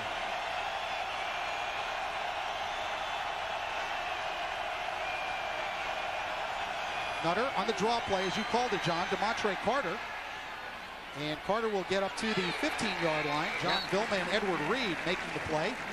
Gained almost 6 yards, and Miami will take another timeout. Al Marshall also in on the tackle, number 25 for the Hurricanes. And it'll bring up 4th down in a punting situation, and Jeremy Schatz will punt for the first time today. First punt for either team. Weighted by penalties and great pressure from that Miami front seven. Miami's defense answers the challenge with 2:04 before halftime to try to get good field position for this offense to see if they can take it down and stick it in the end zone. But credit again, Troy State, other than that offensive series of going backwards, they've done an excellent job of moving the football on this Miami defense. Miami forcing 2 fumbles on this last Troy State possession, but unable to come up with either a loose football and get that turnover that they've been looking for, something that can kind of get the momentum going their way, because right now Troy State has the belief that they can play with the Hurricanes. They're in this game, and that's something you want to take away from a team that on paper is at least overmatched. Coming up the Discover Card halftime report, we'll have a look at the history of the Heisman Trophy. We'll check the scoreboard from around the country, and we'll have the stats and highlights of this game at the Orange Bowl, all on the Discover Card halftime report. 2 minutes and 4 seconds away from the end of this second quarter at the Orange Bowl. Shots in to kick. Darrell Jones standing back at the Miami 43-yard line.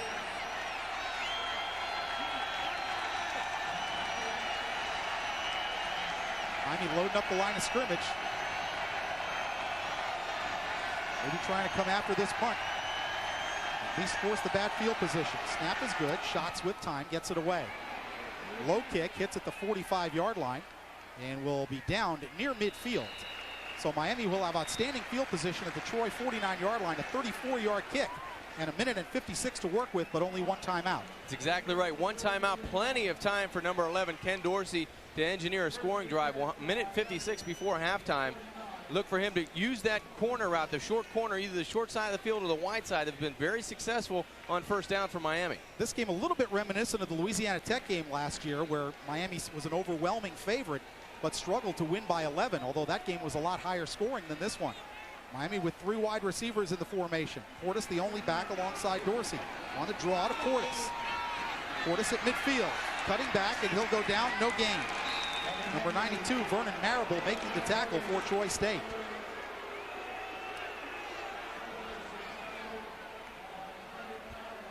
In the second quarter, Miami's had trouble running the football. 2nd and 10 for the Hurricanes. Clock moving, 1:35 to go. Dorsey again out of the shotgun. Dorsey throws, caught and dropped by Andre Johnson at the 40-yard line. Freeman White had the coverage.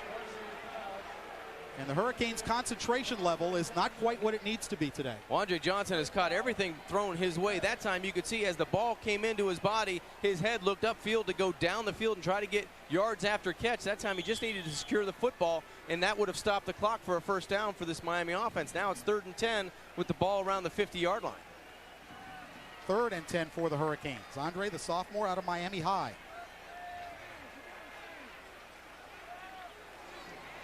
Dorsey out of the shotgun. 4-man rush for Troy State. Dorsey fires, caught by Johnson this time at the 35-yard line. Corey Sears and Ronald Harper combined to make the tackle for Troy State, a pickup of 14 and a first down near the Troy State 35. They'll stop the clock to move the chains with 1:20 to go. Plenty of time for this Miami offense. 1:19 and counting now for the Canes. From the 36, Brett Romberg with the shotgun snap to Dorsey. Blitz coming. Dorsey to the outside and incomplete. Fans wanted a flag on Derek Jackson, as Andre Johnson was the intended receiver. And Derek Jackson, the cornerback for Troy State, remains down at the 22-yard line. Clinton Portis today for the Hurricanes had not quite the game he's been having. 7 carries, only 19 yards. He has 2 100-yard-plus games, including over 130 against Pittsburgh last week. And he's averaging 115 yards per game, Frank. We talked about the great balance. That's what makes the Miami offense go. The great passing of Ken Dorsey and the excellent running of Clinton Portis. Today, really, it's been a lot of passing and not too much running by the offensive line and the running backs for Miami, particularly Clinton Portis. Only 43 yards rushing for the Hurricanes unofficially, with only 1:07 to go. And there is the running backs coach and special teams coordinator Don Solinger. And he's tried to get his running backs to hit it up in the hole a little bit harder, a little bit tougher against his defense. Dorsey out of the shotgun on a 2nd and 10. Troy State backs out of the blitz, send 4. Dorsey to the sideline. Jeremy Shockey did not make the catch inbounds. Jimmy McClain had the coverage. Dorsey actually did catch the football, but he did not catch it inbounds. He was juggling it, John, as it appeared he went out of bounds. There's been some close calls. There's been some excellent catches and some close calls on the far sideline. A great outstretched hand there, left hand. It looked like he caught the ball. It's tough to see if he had control of the football, Frank, but that was an excellent catch. It looked like his body clearly touched inbounds, and it was tough to take that angle from behind, but unless he bobbled the football, that was a catch. Dorsey only 3 for his last 11. 3rd and 10. The updated numbers on Dorsey. Blitz coming. Dorsey fires complete. Andre Johnson to the 22-yard line. That'll be a Miami first down. A gain of 13 with 56 seconds to go. David Filyaw made the tackle for Troy State. Frank, in my opinion, Miami in the 3rd quarter, after they're so successful with no huddle, I think they could really pick up the momentum of the game if they came out and ran a little bit of spread offense of their own. On a first down, Dorsey, plenty of time. Wide open. Going for the far corner, Kevin Beard, touchdown Miami. Kevin Beard left all alone. That is his first collegiate touchdown. It comes with 45 seconds left to go here in the 2nd quarter and boosts Miami's lead to 16-7.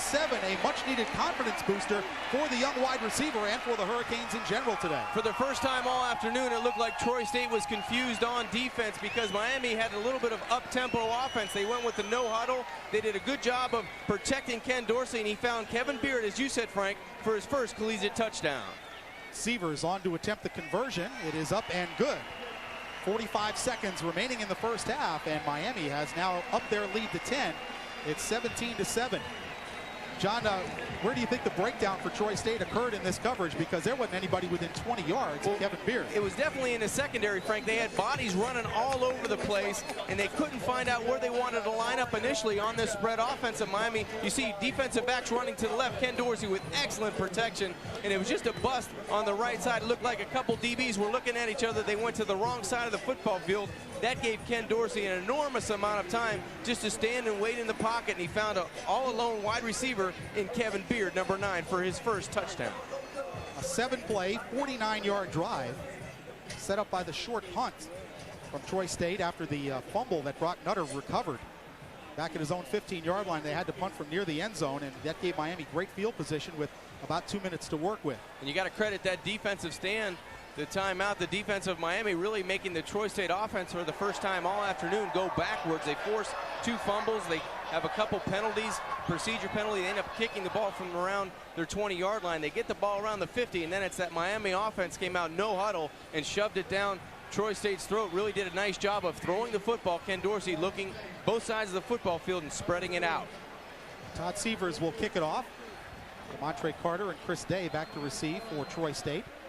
45 seconds still to go here in this second quarter, so if you're Miami, you definitely want to keep Troy State off the scoreboard. They do get the ball to start the second half. Severs hits this kick low, takes a bounce, and Carter picks it up at the 4.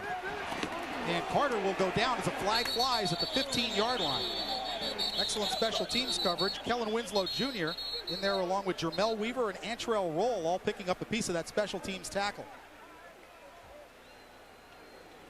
And we'll see what the flag is about. From where it was thrown, I would say most likely a block in the back, or Penn Wagers indicates a hold. So it'll be half the distance to the goal, and Troy State will start from approximately their own 8-yard line. 41 seconds left to go here in the second quarter. Frank Ford and John Congemi with you, and the Hurricanes and Ken Dorsey with the second touchdown drive today, although you'd have to say Miami has struggled a little bit in this game. They haven't run the football like they wanted to, and the spread offense has been giving them some problems through most of the first half. It really has, and Ken Dorsey's really done a nice job of taking the load over for the running game. The running game has been stuffed for Miami, and it's all been the passing game of Ken Dorsey and his Miami young wide receiving core to keep him in this game and push it up to 17-7 lead. Chris Cox and LeBaron Black behind Nutter in the I formation. They're just going to give it to Black, and he is hit at the line of scrimmage. Chris Campbell there to make the tackle, and then he got some help. Jerrell Weaver, number 58, picked up about 2 yards, and Troy State's going to be content to run out this first half. Number 61 for Troy State, Robin Lee, starting left guard, is limping off the field. Looked like he might have turned an ankle. 2nd and 8 for Troy State. They may not have to snap the ball again. They haven't started the 25-second clock. And that's going to be it for the first half. So we're ticking down 1-0, and we have reached halftime here at the Orange Bowl. John, kind of a strange performance by Miami. Most people would expect them to be blowing out Troy State at this point, but so far just a 10-point game. Well, give credit to Troy State. It's been a lackluster performance offensively from Miami, but they've done a nice job throwing the football, and Ken Dorsey's had a big first half. So we have reached halftime. It's Miami 17, Troy State 7. Coming up after these messages, stay tuned for the Discover Card Halftime Report. You're watching Big East football from ESPN Plus.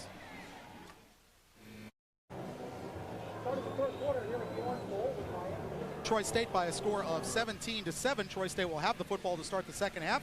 Here's a look at the first half numbers, John Congemi, and maybe the most surprising number of all, aside from the score, is that Miami has only 44 yards rushing against a team that gives up over 270 a game on the ground. Well, we talked about Clinton Portis in the open. We thought he would be a big part of this Miami offense, but as you said, Frank, only 44 yards rushing, but Troy State has done an excellent job of possessing the ball and not turning it over. You see on the bottom, Nutter, 13 of 17. He's done an excellent job of making precision passes and not turning the football over.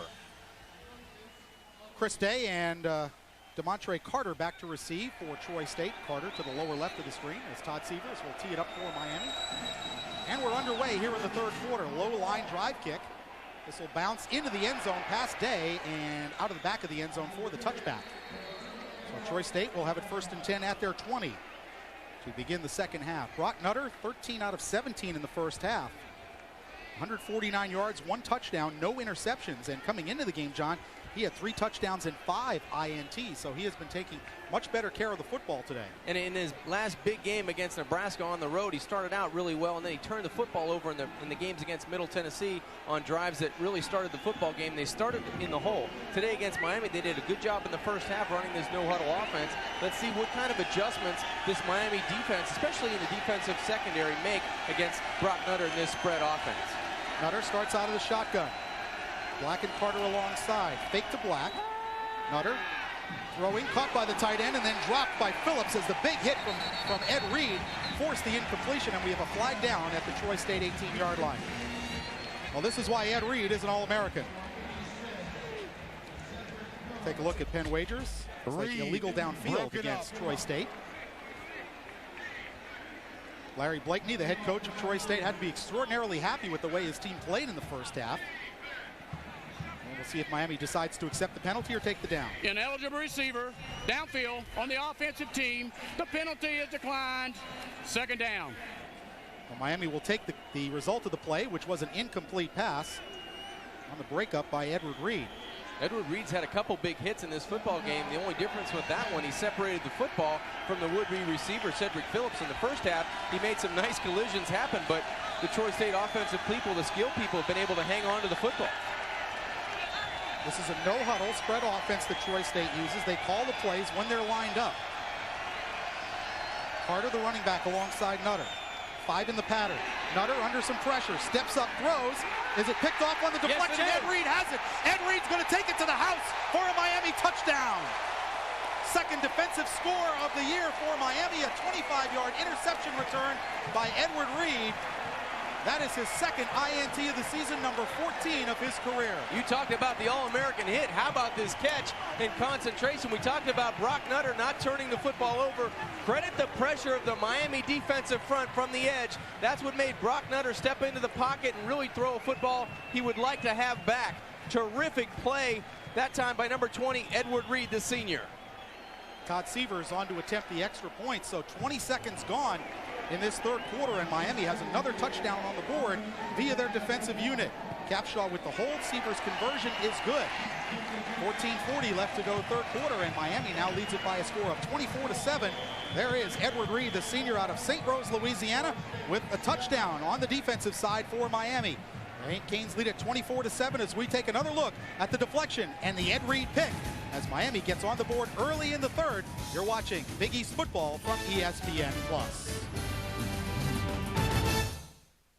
A Edward Reed interception return for a touchdown, his second pick of the year, and his third career touchdown. He brought 2 back last year for scores, and John, the Hurricanes needed a turnover. They didn't get any in the first half. They got one there, and now they'll be kicking off with Day and Carter deep for Troy State. It all starts for the defense up front. If they can create some pressure up front, the secondary players are so athletic, they can make plays at any moment. And the ball falls off the tee, so Todd Severs will have to re-tee it.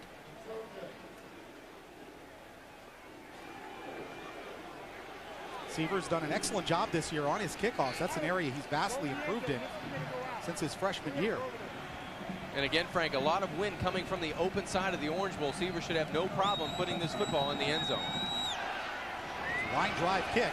Carter way back. We'll watch it roll out of the end zone on one bounce. And let's take another look now from the sidelines on this interception. Well, Frank, it all starts up front with pressure. Jerome McDougal from the edge creates pressure and really makes the quarterback step up and throw a ball he does not want to throw. And just an excellent shoestring catch by Edward Reed. Now it's all speed and athleticism to the outside. He didn't have an escort, but he didn't need one that time. Edward Reed goes in for the Miami defensive score. And there was a similar play in the Pittsburgh game last week where they did not rule an interception for Edward Reed. It kind of hit the ground as he was trying to gather it in. But this one he picked clean off the shoe tops. 4 wide receivers in the formation on a 1st and 10 for Troy State. DeMontre Carter alongside Brock Nutter, the quarterback in the I formation. There's the give to Carter. Finds a little bit of a crease, coughed up the football, but again, Troy State falls on it. Trent Garman, the center, got it back and actually picked up an extra yard or 2. It's a gain of 5. Well, so far in this second half, Troy State has been trying to give the game away really to Miami. They're trying to make it out of hand at 24-7.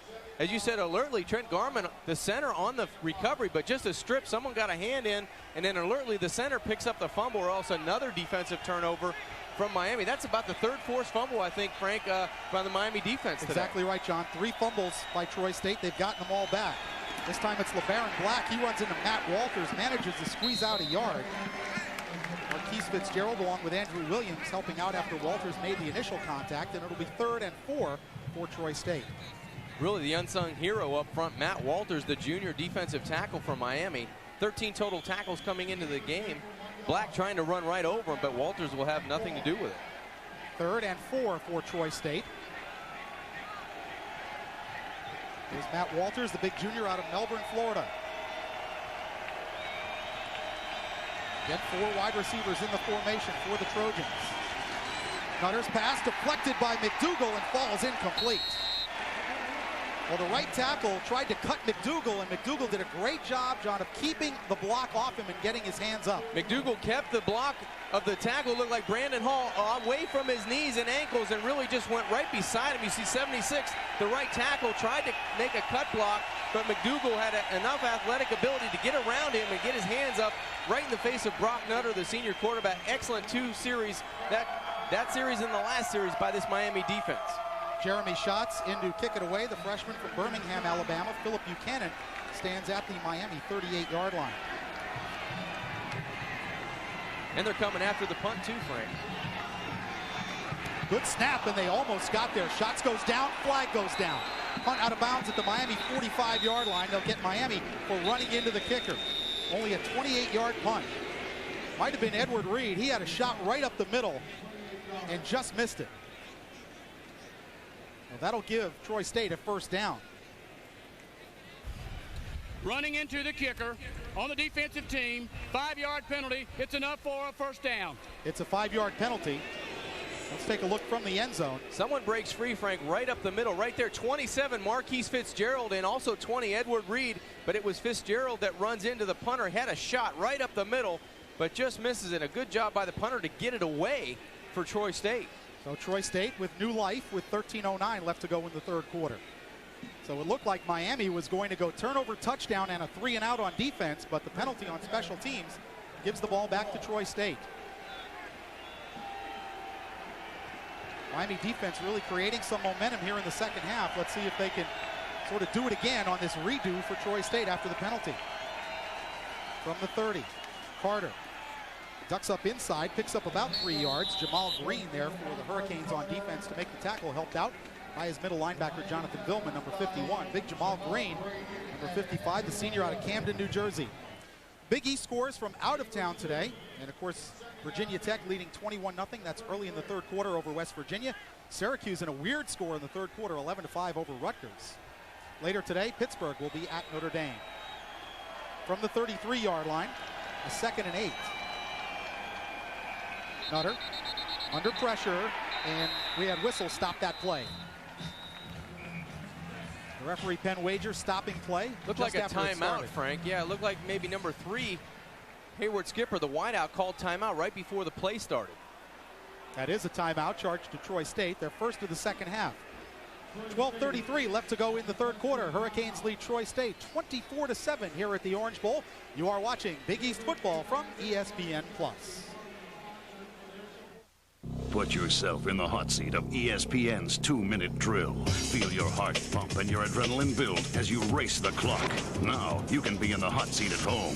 ESPN's 2-minute drill, the ultimate sports quiz show, comes to the PC with ESPN's 2-minute drill CD-ROM. Test your sports knowledge with host Kenny May and other ESPN personalities such as Rich Eisen, Tom Jackson, and Charlie Steiner. ESPN's 2-minute drill CD-ROM. Available wherever software is sold.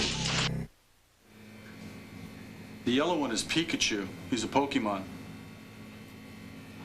Then who is Digimon?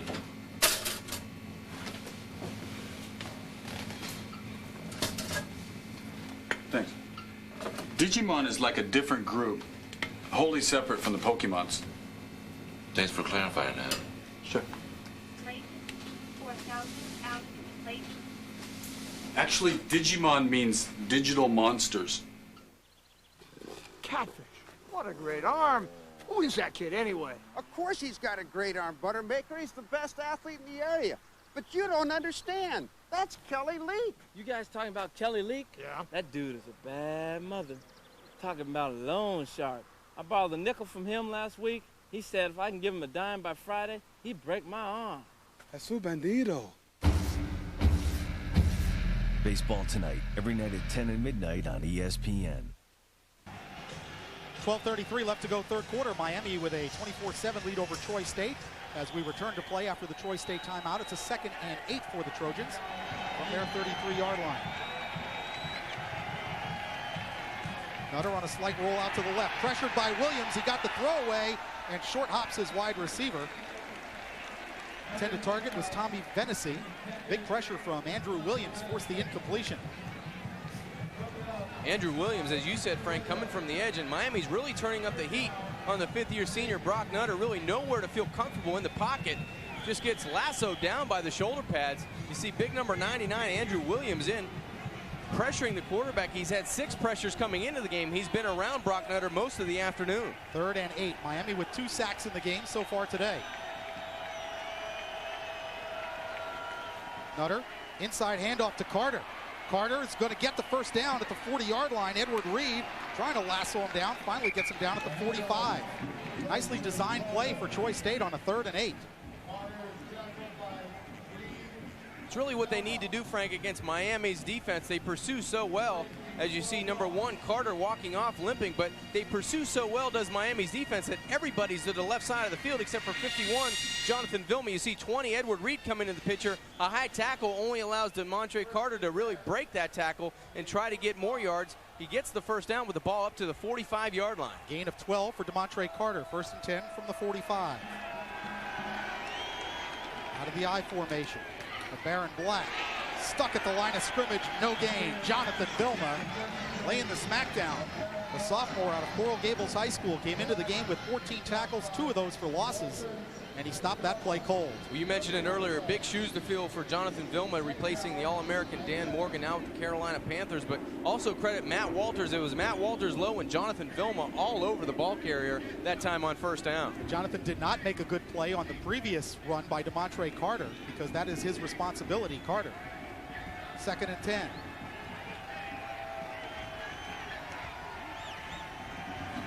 Nutter throwing complete at the 50-yard line. Ball pops loose.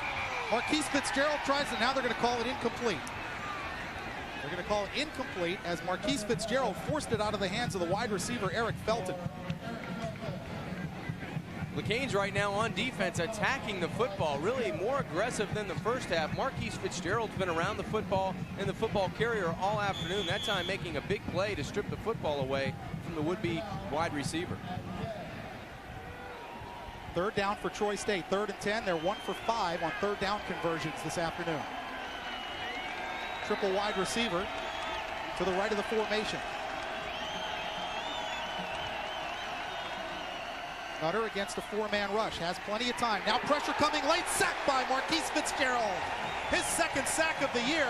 The nickelback coming on the pressure, and once Nutter had to hold that ball a little bit longer, Marquise got there. What happened on the outside, Hayward Skipper, number 3, the wideout, really broke free at the line of scrimmage, but broke off of his route and fooled his quarterback. Top of the screen, he wants to deliver the football, but the quarterback's fooled by what he sees, and all of a sudden he does not see number 27, Marquise Fitzgerald, coming in on the blitz. We talked about him, Frank. He's around the football all the time. That time shakes up the 5th-year senior quarterback. I mentioned it was a 4-man rush. It was 3 defensive linemen plus Fitzgerald. Now shots again to kick it away. Philip Buchanan back at the Miami 26. And we have whistles before the snap is made. Don't know if the play clock ran out. It appeared it did.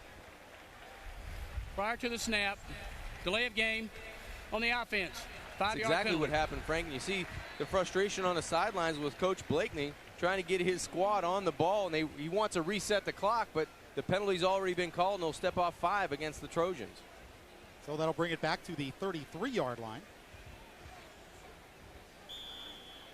And shots will again line up in punt formation. Philip Buchanan leading the Big East with a 15.8-yard average on punt returns, including 1 touchdown.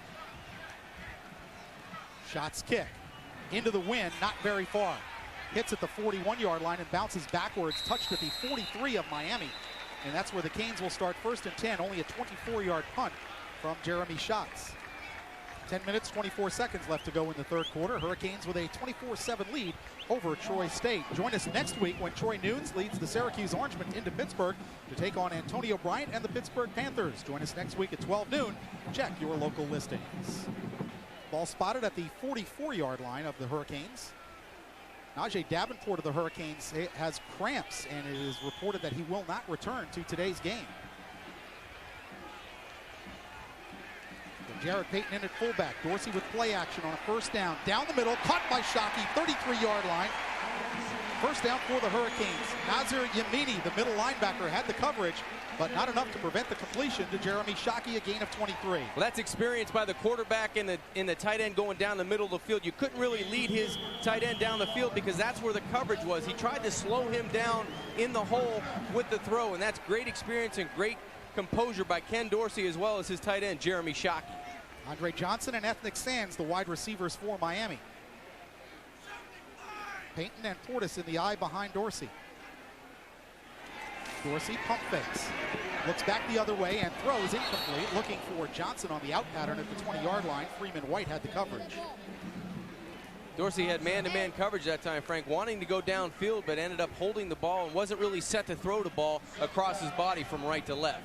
There you see his numbers, 16 of 28 for 241 and 2 touchdowns. And you see number 7 on the outside in the huddle, Ethnic Sands, saying, hey, they're going man-to-man, let's go deep. With 24-7, I would expect Ken Dorsey to attack the end zone one time in this series. Only 44 yards rushing for the Canes in the first half. Dorsey with 5 in the pattern. Finds a wide open Clinton Portis at the 30, to the 20, and cut down at the 15-yard line. Rayshon Reed knocked the pins out from under Clinton Portis, but not before Portis had brought it down inside the 15-yard line to the 12, a 20-yard gain. That's one way to get Clinton Portis into the football game. If you're not running it effectively, you can get him on a quick pass. This is really like a long handoff, just a 5-step drop, and it's only about a 5-yard pass. A nice, accurate throw gets Clinton Portis out of the cut on the run. Now watch him finish. That's what all great backs do, especially these Miami backs. You see them today finishing the runs or run after catch, lowering their head and getting as many yards as they can. There's an injury for Troy State. Corey Sears, the outside linebacker, is down off the field of play at the Troy State 10-yard line. And he is being tended to by the training staff. So the Hurricanes getting also a little nicked up in this game. You got Davenport with cramps. Howard Clark with a sprained ankle. He's not returning today at the outside linebacker spot. Although in all truthfulness, the linebackers, are, aside from Vilma in the middle, are not playing much because Miami is going with a lot of nickel and dime against this spread offense. You got to feel for Sears, by the way, is up and walking off the field under his own power. You got to feel for a guy like Chris Campbell, who's a senior, the strong side linebacker. Right now, he's hardly played the last 2 games simply because of the offensive formations of the other teams. Hurricanes remaining home games. You see the schedule. That West Virginia game, by the way, is a Thursday night, October 25th. For ticket information on Hurricane football, contact the UM ticket office at 1-800-GO-CANES or purchase them online at www.hurricanesports.com. Corey Sears, a 6', 220-pound senior from Montgomery, Alabama, makes his way to the sideline. See where he took the hit, and apparently none the worse for wear, as you see him obviously under his own power. Yeah, he just got blocked late by Jason Gathers. Exactly right. It looked like he was on the play, trying to make the tackle at the end of the play, and Corey Sears got hit from behind, it looked like, by Gathers, the wideout working downfield. 1st and 10 from the 12. Robert Williams, the second tight end in motion. There's to get to Payton, the fullback. Jared Payton with a stiff arm. Another one. Tight ropes it down the sideline, and let's see where he stepped out. They're going to mark it about the 8, so a pickup of 4 by Jared Payton.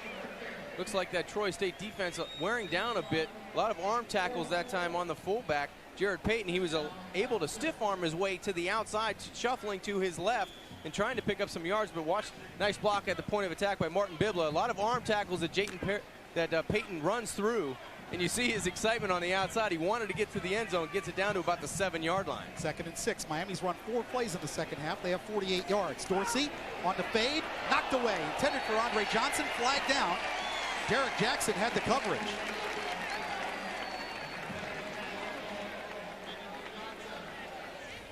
They like Andre Johnson in that corner of the end zone because he's about 6'4" and close to 220. It is interference on Troy State.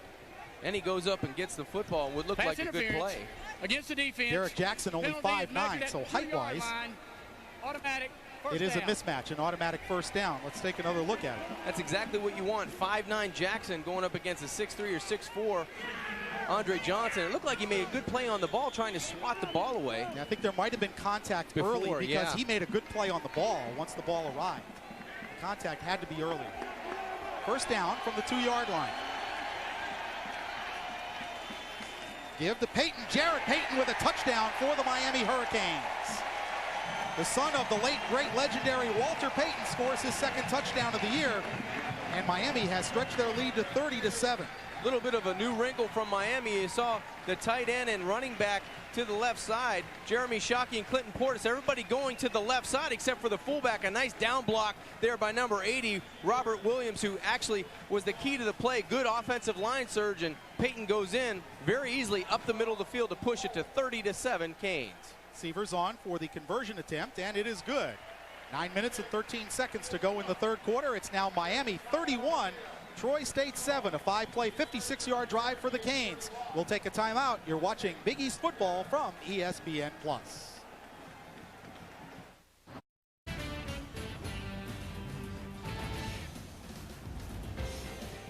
A look at Miami Beach, the crystal blue-green waters, and a gorgeous day here at the Orange Bowl. Got a little bit of cloud cover even over the stadium, as Miami now leads it 31-7 over the Trojans of Troy State.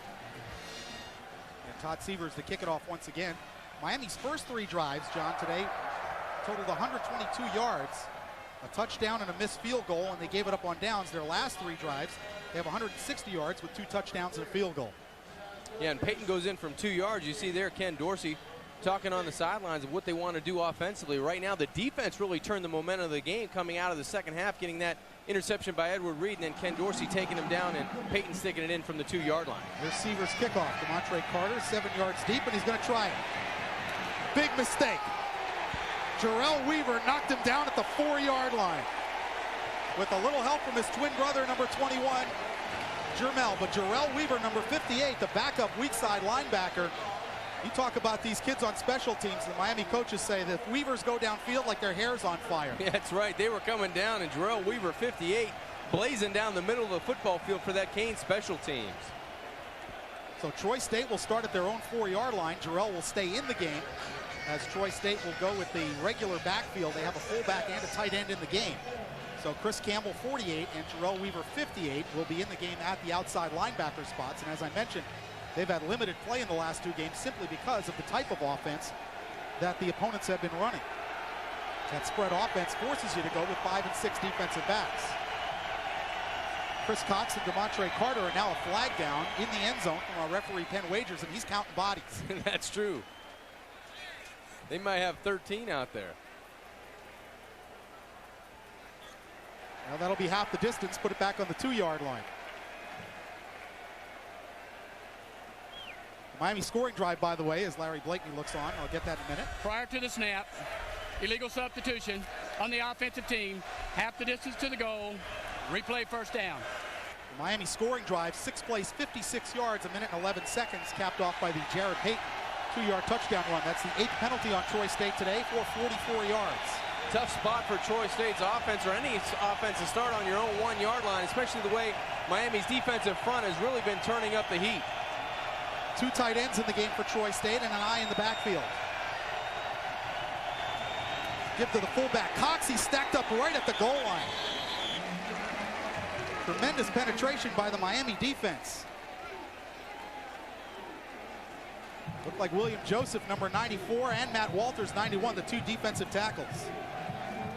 You see the frustration of the Miami defense coming out in the first half, really not being able to stop the offensive pursuit, but that time, just a great pursuit to the football. 94, 91, Joseph and Walters, respectively, in on the stop. Play actually lost a half a yard. 2nd and 11. Carter, and again, William Joseph stops him for no gain. Big number 94, William Joseph, the junior, a hometown guy from Miami Edison High School. He is a load at that defensive tackle spot. Frank, what makes Miami's defensive front so tough to block, yes, they're big and strong, but they're so quick and agile. They come off of blocks as Rodney Jordan trying to block big number 94, William Joseph, down. He's just strong enough to stay on the block and then make the tackle at the same time. It's just incredible how fast and agile the Miami front 7 really are. 3rd and 13. Remember, they had the 2-yard penalty for illegal substitution before the first down play. So it's 3rd and 13. Nutter gives to Carter. Carter got to the 5-yard line. Jonathan Vilma there on the tackle for the Hurricanes from his middle linebacker spot, helped out by James Lewis, the safety. And it'll be a punting situation for Troy State. So just trying to get their punter, Jeremy Schatz, a little bit of room. 7:28 left to go, 3rd quarter. Darrell Jones in to return the punt for Miami as Jeremy Schatz backed up on the end line, awaiting the snap. Troy State with 15 yards of total offense in this second half. All of those on the ground. Which is a total contrast to what they tried to do to open the game, spreading the football field out and throwing the football. And now we have whistles from the back judge, and the play clock ran out. That's the second time that has happened in punt formation. It's going to hurt their special teams because that ball is going to be inside the 5, probably around the 3 or 2 yard line. Delay of game. Offensive team, half the distance to the goal. Replay, 4th down. Well, obviously, if you're a Troy State fan, that just shouldn't happen, to delay a game in a punting situation. Now Schatz has 2 yards less to work with. He got it away, and a pretty good kick. Darryl Jones had it at Troy State 44. Gets one block, heads back the other way. He's got a wall. And he steps out of bounds at the 43-yard line of Troy State. So only a yard on the return after a 41-yard punt by Jeremy Schatz. 6:52 left to go, third quarter. Miami leading Troy State 31-7. Here's some scores from the ESPN USA Today Top 25. Virginia Tech is now a 4-touchdown leader over West Virginia. Tennessee and Georgia, a good one. That in the third quarter. Maryland, a 10-point lead over Virginia early in the third. Purdue leading Iowa by 6. That is in the third quarter. K-State trailing Colorado 7-0 at halftime. South Carolina trying to remain undefeated. They're up by 4 touchdowns on Kentucky at the half. And Duke trailing Georgia Tech by 10. That's late in the second quarter. 1st and 10 from the 43. This is Kyle Kobia, the fullback, with a rare carry. Picked up a yard. And it will be 2nd and 9 for the Hurricanes. Of course, starting with good field position. Shelton Felton, number 99, making the tackle, along with number 92, Vernon Marable, for the Troy State defense.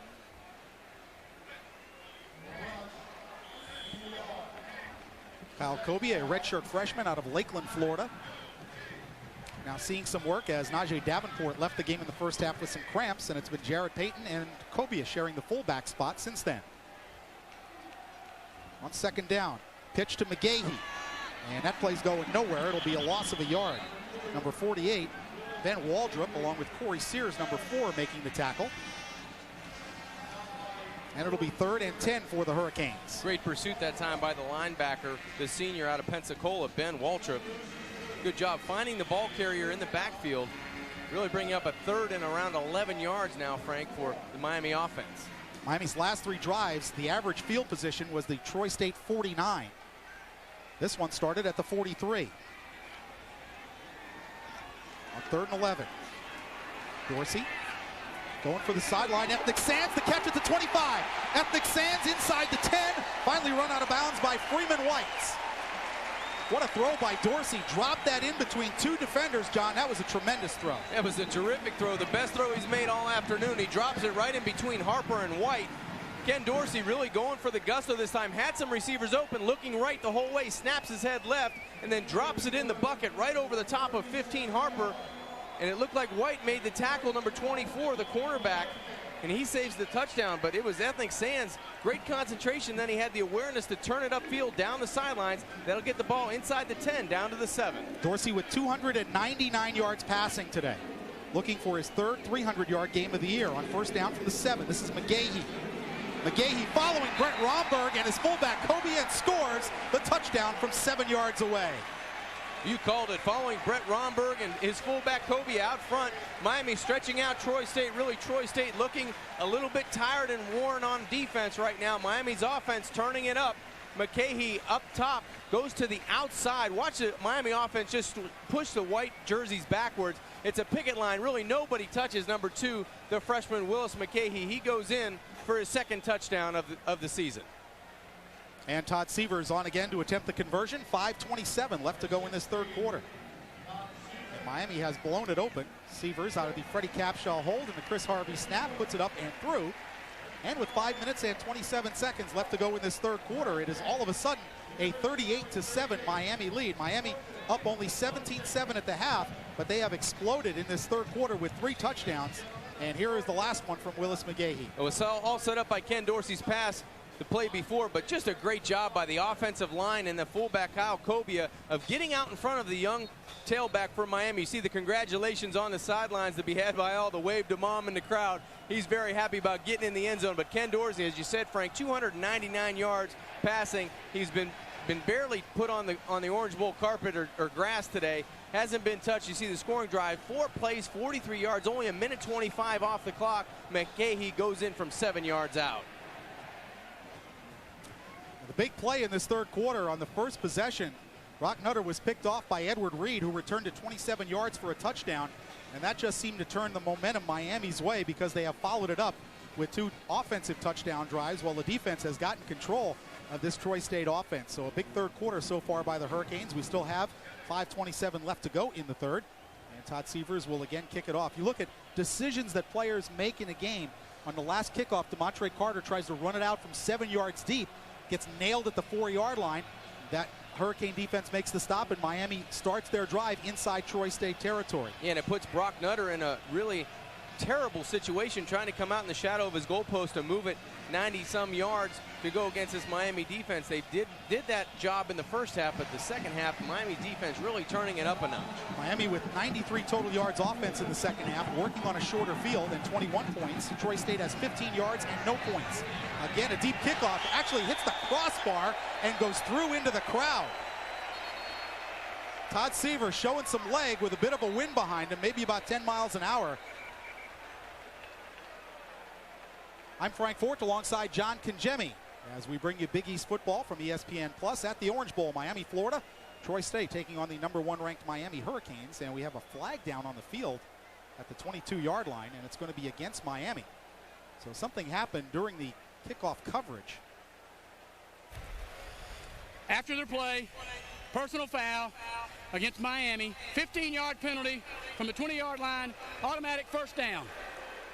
Well, that's something that will not make Larry Coker happy. He talked about aggressive penalties and then stupid penalties, and that's after the play, as you see him discussing it with one of the officials.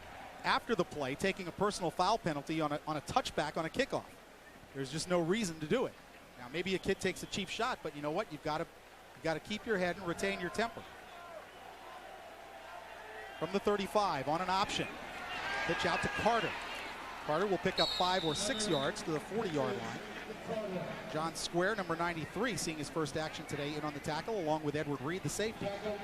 Been impressed by Carter and Black, both of the running backs for Troy State. You see 93 going down, Square going down the line of scrimmage, but Edward Reed from that safety spot, it's his responsibility to fill on the option. But been impressed with the tough running of both number 33, LeBaron Black, and number 1, Demontre Carter. Well, Demontre Carter started his career at Auburn. Spent 2 years there and played. He had a 100-yard rushing game against Alabama. He had about 800 yards rushing one season. So he's a quality back. On 2nd and 5, Nutter steps up, throws in and out of the hands of his wide receiver, Demontre Carter. Carter coming out of the backfield. We'll bring up a 3rd and about 4. Frank, the biggest thing you know about Brock Nutter from the first half to the second half, the first half, there wasn't a lot of pressure on him, and he had enough time to set his feet, stand in tall, and throw the football. In this second half, Miami's defensive front 7 has really put enormous amount of pressure on Brock Nutter, and he hasn't felt comfortable coming out from halftime. Troy State has to reach their own 45 for a first down. Nutter out of the shotgun on the 3rd down play. Quick step, drop, throw complete to Hayward Skipper, but he might be about a yard shy of a first down. Where they're going to mark it, it's going to be about a football shy of a first down. They marked him close to the 45. I think he is short of the first down. Probably he needed to get that football touching the 45 to make it a first down. Looks like they'll go for it on 4th down. Rodney Jordan late coming onto the field at left guard. This is a 4th and about a foot.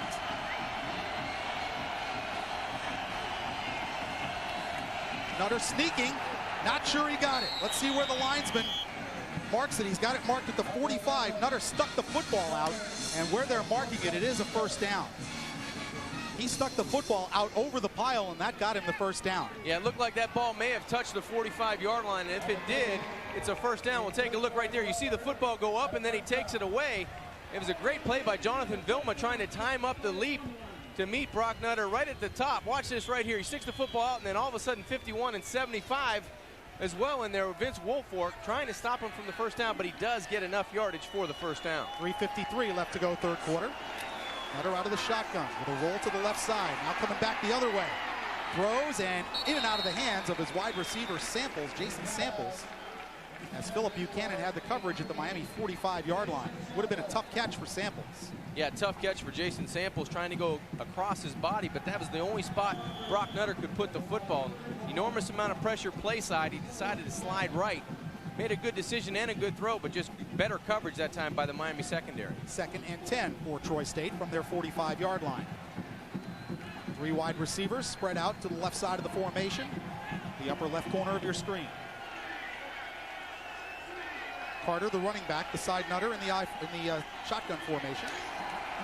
And a fake shovel pass, and John Square takes down Brock Nutter for a big loss of 9.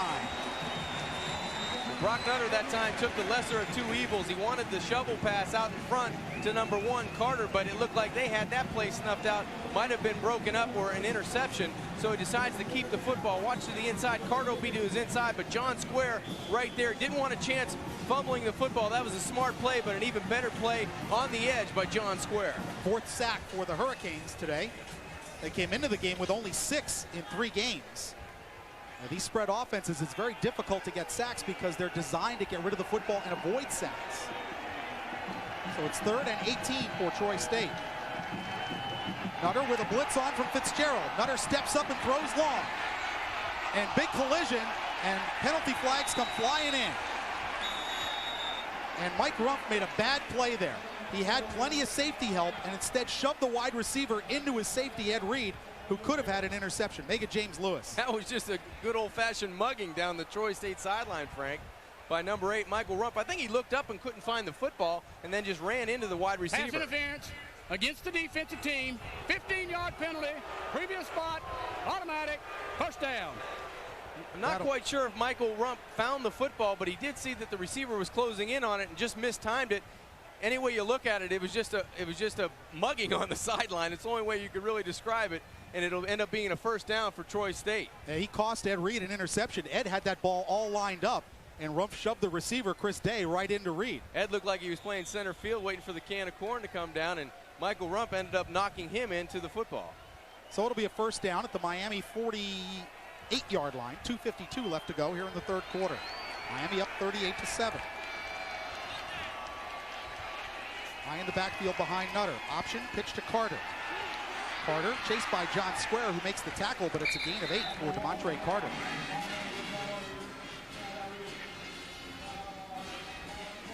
Let's take a look at the comparison here. Brock Nutter, 13 out of 17 in the first half, but in the second, only 1 out of 8, including that big interception by Ed Reed. Yeah, he did what he wanted to do in the first half, really spread the football out, spread the field out, made Miami adjust to them, and then had no pressure really standing in the pocket and throwing. Now he's been under duress the entire 3rd quarter. Call it a gain of 7. It's 2nd and 3. Nutter on an option right. Again, the pitch to Carter. Carter cannot turn the corner. James Lewis made the play back at the 44-yard line. That'll go as a loss of 2. Maybe went to the well one too many times that time because Miami has excellent team speed, and I'm not sure, I really don't care how fast you are, Miami's team speed will beat you sideline to sideline. Really not many teams in the country that can compare with the team speed, especially defensively, that Miami has. And number 23 that time, James Lewis, coming up, making a big play behind the line of scrimmage. It'll be 3rd and 4 for the Troy State Trojan offense. They gave him progress to the 42, although that seems very generous to me. It'll be 3rd and 4, as John mentioned. 1:35 to go here in the 3rd quarter. Troy State spreading it out. Chad Lucas, the lone wide receiver, to the right of the formation, bottom of your screen. Nutter gives to LeBaron Black, and he is buried. Jerome McDougal and Jonathan Vilma, there to make the play for no gain. Little misdirection that time on 3rd down by Troy State. That time everybody's staying at home on the defensive front, especially at linebacker Jonathan Vilma coming up and making the big hit on LeBaron Black. That's a play that they burned Miami on in the first half. This time, the Miami defense was up to the task. Jeremy Schatz will kick it away, standing at his own 41-yard line. Edward Reed backs up inside the Miami 20 to return the kick. And Schatz shanks This ball will be hitting inside the Miami 25 and out about the 24-yard line. They'll mark it. A punt of only 20 yards from Jeremy Schatz. We have 40 seconds left to go here in the third quarter. Miami with the football, leading 38-7. Let's take a look at our wideout of the week, brought to you by Polaris. It's not just a sled, it's a priority. And our wideout of the week, Malik Campbell of the Syracuse Orangemen. Last week, 3 catches and a touchdown against East Carolina in a 44-30 win by the Syracuse Orangemen. Malik Campbell, our Polaris wideout of the week. New quarterback for the Canes, it's Derek Crudup. Starting to drive at the 24-yard line. They give to Frank Gore. And Frank Gore, the true freshman out of Coral Gables, gets it up to the 34-yard line, picks up 9 yards on the first down carry. There you see Crudup, hometown Deerfield Beach, went to Deerfield Beach High School. The freshman, 6'1", 202, will get some valuable experience. He's only attempted 3 passes. He'll have a full quarter to play, and that's very valuable when you're trying to get maturity at the quarterback position. Kyle Kobia is the fullback. They gave Gore progress to the 35-yard line, so that'll make it a first down. Crudup with play action. Now he's going to pull it down and still looking to throw. Fires downfield for Jason Gathers, but overthrew him at the 35-yard line of Troy State. Rayshun Reed and Freeman White had the coverage. Pretty good ad-libbing there by Derek Crudup, who's a very mobile and athletic quarterback. He's got a lot of speed. He's got good mobility, as you said, Frank, and that time just trying to get the experience of when things break down and don't go according to plan, he's got to try to find somebody down the field. It looked like he had his fullback, Kobier, but he blended in with the Miami sidelines. He never really could focus in on him. 11 seconds remaining here in the third quarter. 2nd and 10. Frank Gore with the football. Gore to the 40, to the 42-yard line. Number 24, Freeman White, making the tackle for Troy State. It's a pickup of a little more than 6 yards, and it'll be 3rd and 4 for Miami. And when we begin the fourth quarter, we have reached the end of 3 periods at the Orange Bowl, and it is Miami 38, Troy State 7. A big third quarter for the Hurricanes. You're watching Big East football from ESPN Plus. After one, only a 10-point lead for the Canes at halftime, and a big third quarter with Miami scoring 3 touchdowns. The Edward Reed interception return being the key play, really kind of a backbreaker as it looks right now for Troy State. There's the numbers through 3 quarters, and Troy State really has possessed the football and shortened up the game like they wanted to, but Miami in control. As we start the fourth, this is a 3rd and 4 play. Crudup under pressure, and Crudup gets away. Derek Crudup looking for a target. He's got Robert Williams, but he couldn't get the ball there at the 25-yard line. Rayshun Reed was in coverage, but he was trailing Williams by a good 5 or 6 yards. Well, there's an example of big and strong and inexperience all in the same time. Just a terrific job by Derek Crudup trying to get away from the would-be tacklers in the backfield. And then he had a wide-open Robert Williams looking for his first catch of the season, which would have been a touchdown, and he couldn't get the ball out long enough to him. And he's disappointed, but he had that opportunity, just didn't make the play. So the first punt today from Freddie Capshaw of the Hurricanes. Hayward Skipper back to receive for Troy State. Freddie's kick into the wind is a good one. High. Skipper bobbled it, lost it. And it looks like the Canes have it, but a flag down. They might have violated the 2-yard halo. Jarrell Weaver coming away with the football. But I think this is going to be an interference penalty on Miami. Interference with the opportunity to catch the punt. I think you're exactly right, Frank. A 39-yard punt from Freddie Capshaw. And this will cost the Hurricanes 5 yards. It is interference with the opportunity to catch the punt. And so Troy State will retain possession. Here's the call from Penn Wagers. Kick catching interference against the kicking team. 5-yard penalty from the spot where the man entered. Automatic first down. So we have a timeout on the field. 14:40 left to go in the ball game. It's Miami 38, Troy State 7. You're watching Big East football from ESPN Plus. You gotta have fun. A little bit of celebrating does not bother me. The game itself is fun. These are great athletes playing the game of football. That's a celebration. That's fun. That's because you ain't got no rhythm, man. It's about individuality, Chris. It's called professional football. Act like a professional. Stop talking about professional and organized and disciplined. They're kids. Let the kids have some fun. I'll show you some fun. Oh, no, he didn't. No, he didn't. Hi, I'm Jeff Kent, and I'm here to talk about ESPN the magazine. You know, when they first asked me to do this, I was pretty excited. They could have had just about any athlete. So to choose me is really something. It's humbling to be able to give something back. So all you young players out there, listen up. ESPN the magazine is only $1 an issue. They'll even throw in a free fleece. That's right, Jeff. Every when day you I call feel blessed. 1-800-504-6644, you'll get 26 issues for just $1 an issue. So call 1-800-504-6644. Thanks for listening to me. The games will come to an end this weekend, but that doesn't mean you have to leave the worldwide leader in sports at home.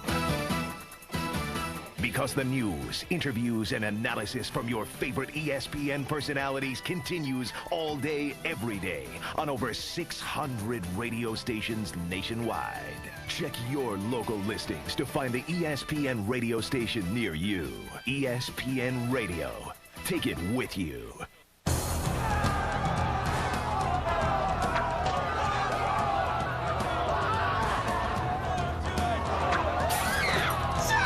Coach's room. Nice. And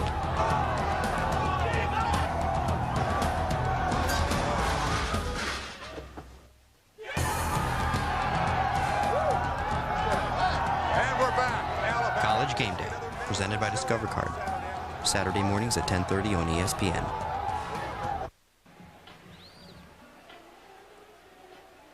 Back at the Orange Bowl, Miami, Florida, 14:40 left to play. Miami leads Troy State by a score of 38-7. And Troy State will also go with a new quarterback here in the fourth quarter. There's Ken Dorsey. His day is done. Standing next to his backup, Derek Crudup. And here's your game summary, brought to you by Beck's Beer. Brock Nutter from Troy State, 14 out of 25, 152, a touchdown and a big pick. Ken Dorsey, a couple of touchdown passes. 4 fumbles by Troy State, but they haven't lost any of them. And Miami has scored the last 31 points in this game. Brock Nutter on the sideline. His day appears to be done. Hansel Bearden, a redshirt freshman from Cairo, Georgia, now running the show for Troy State. He's got an eye in the backfield. And the give to his tailback, Betterson, and he was met by Marquise Fitzgerald, and then Ken Dangerfield, number 47, along with Andrew Williams, 99, in there to finish it off. Well, Frank, you can point to a lot of guys on this defensive field for Miami as you take a look at the freshman Bearden, the quarterback in for Troy State, but Marquise Fitzgerald's been a guy around the football the entire afternoon for Miami. You could talk about McDougal and William Joseph and Williams and Matt Walters, but Marquise Fitzgerald's done an excellent job. You see him in the middle of your screen there, number 27, the defensive back for Miami. 2nd and 10 for Troy State. Bearden out of the shotgun. 4-man rush for Miami. Bearden completes it to Betterson. He's bumped out of bounds by Philip Buchanan after a pickup of about 3 or 4 yards. Miami still with the starting defensive backfield in there. And they've gone all day pretty much with 5 and 6 defensive backs. Yeah, Jonathan Vilma really the only one, number 51 in the entire football game. You take a look at Ken Dangerfield. He's in the football game now at the linebacker spot that was held down by number 51, Jonathan Vilma. This will be a 3rd and 6 play from the Troy State 32. Bearden out of the shotgun on the rollout. He throws, deflected by Mike Rumpf, and nearly intercepted by Mike Rumpf. Looking for his first pick of the season, and that ball went right through his hands. Chris Day, the intended receiver, and it'll bring up a punting situation. Mike, the senior from Delray Beach. And I'm sure he's telling himself, man, that was tailor-made. That was on a platter. He read it the whole way. It was a great break on the football. Bearden attempting his 15th pass of the season of his young career. And number 8, Michael Rumpf, wanted to get his first pick of the season. 13-18 left to play. It's a 38-7 Miami lead. Jeremy Stotts into punt. And Whistle stopped this play as Schatz kicks it anyway, as he should do. And again, is this a delay a game on a punt situation? Or an illegal substitution?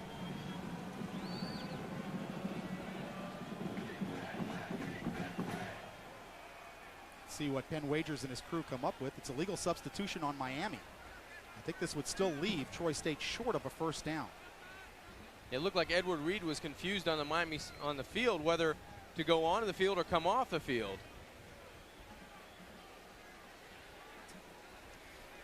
Prior to the snap, illegal substitution on the defensive team, 5-yard penalty. So they'll mark off 5, and they may even have to measure to see if this is a first down. And it looks like it's going to be a little bit short.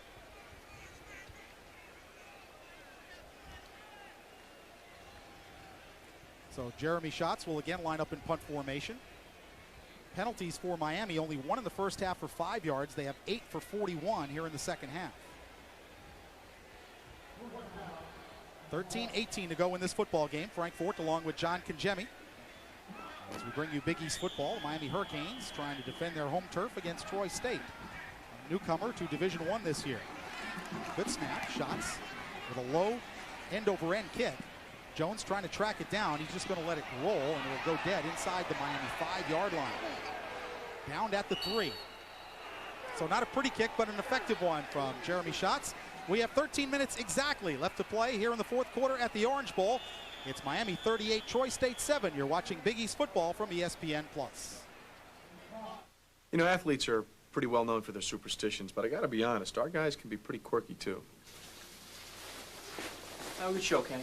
You too. There's this one time Brian had a great show, didn't bathe for 17 days straight. This year, though, it's been a very different story.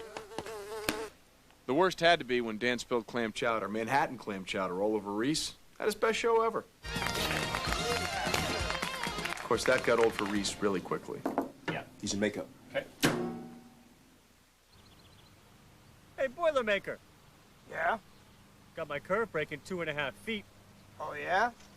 Then you have been practicing, huh? But don't give me no baloney about a curve breaking 2.5 feet, though. For how much? $10? Make it 20. We got a bet.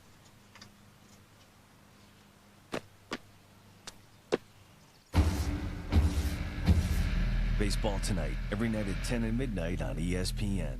Look at me on the football. Look. I feel so free inside. Herc, look, it's you and me. I have to go. I'm sorry. It's you and me, Herc. I'm a football. Look at me. Herc!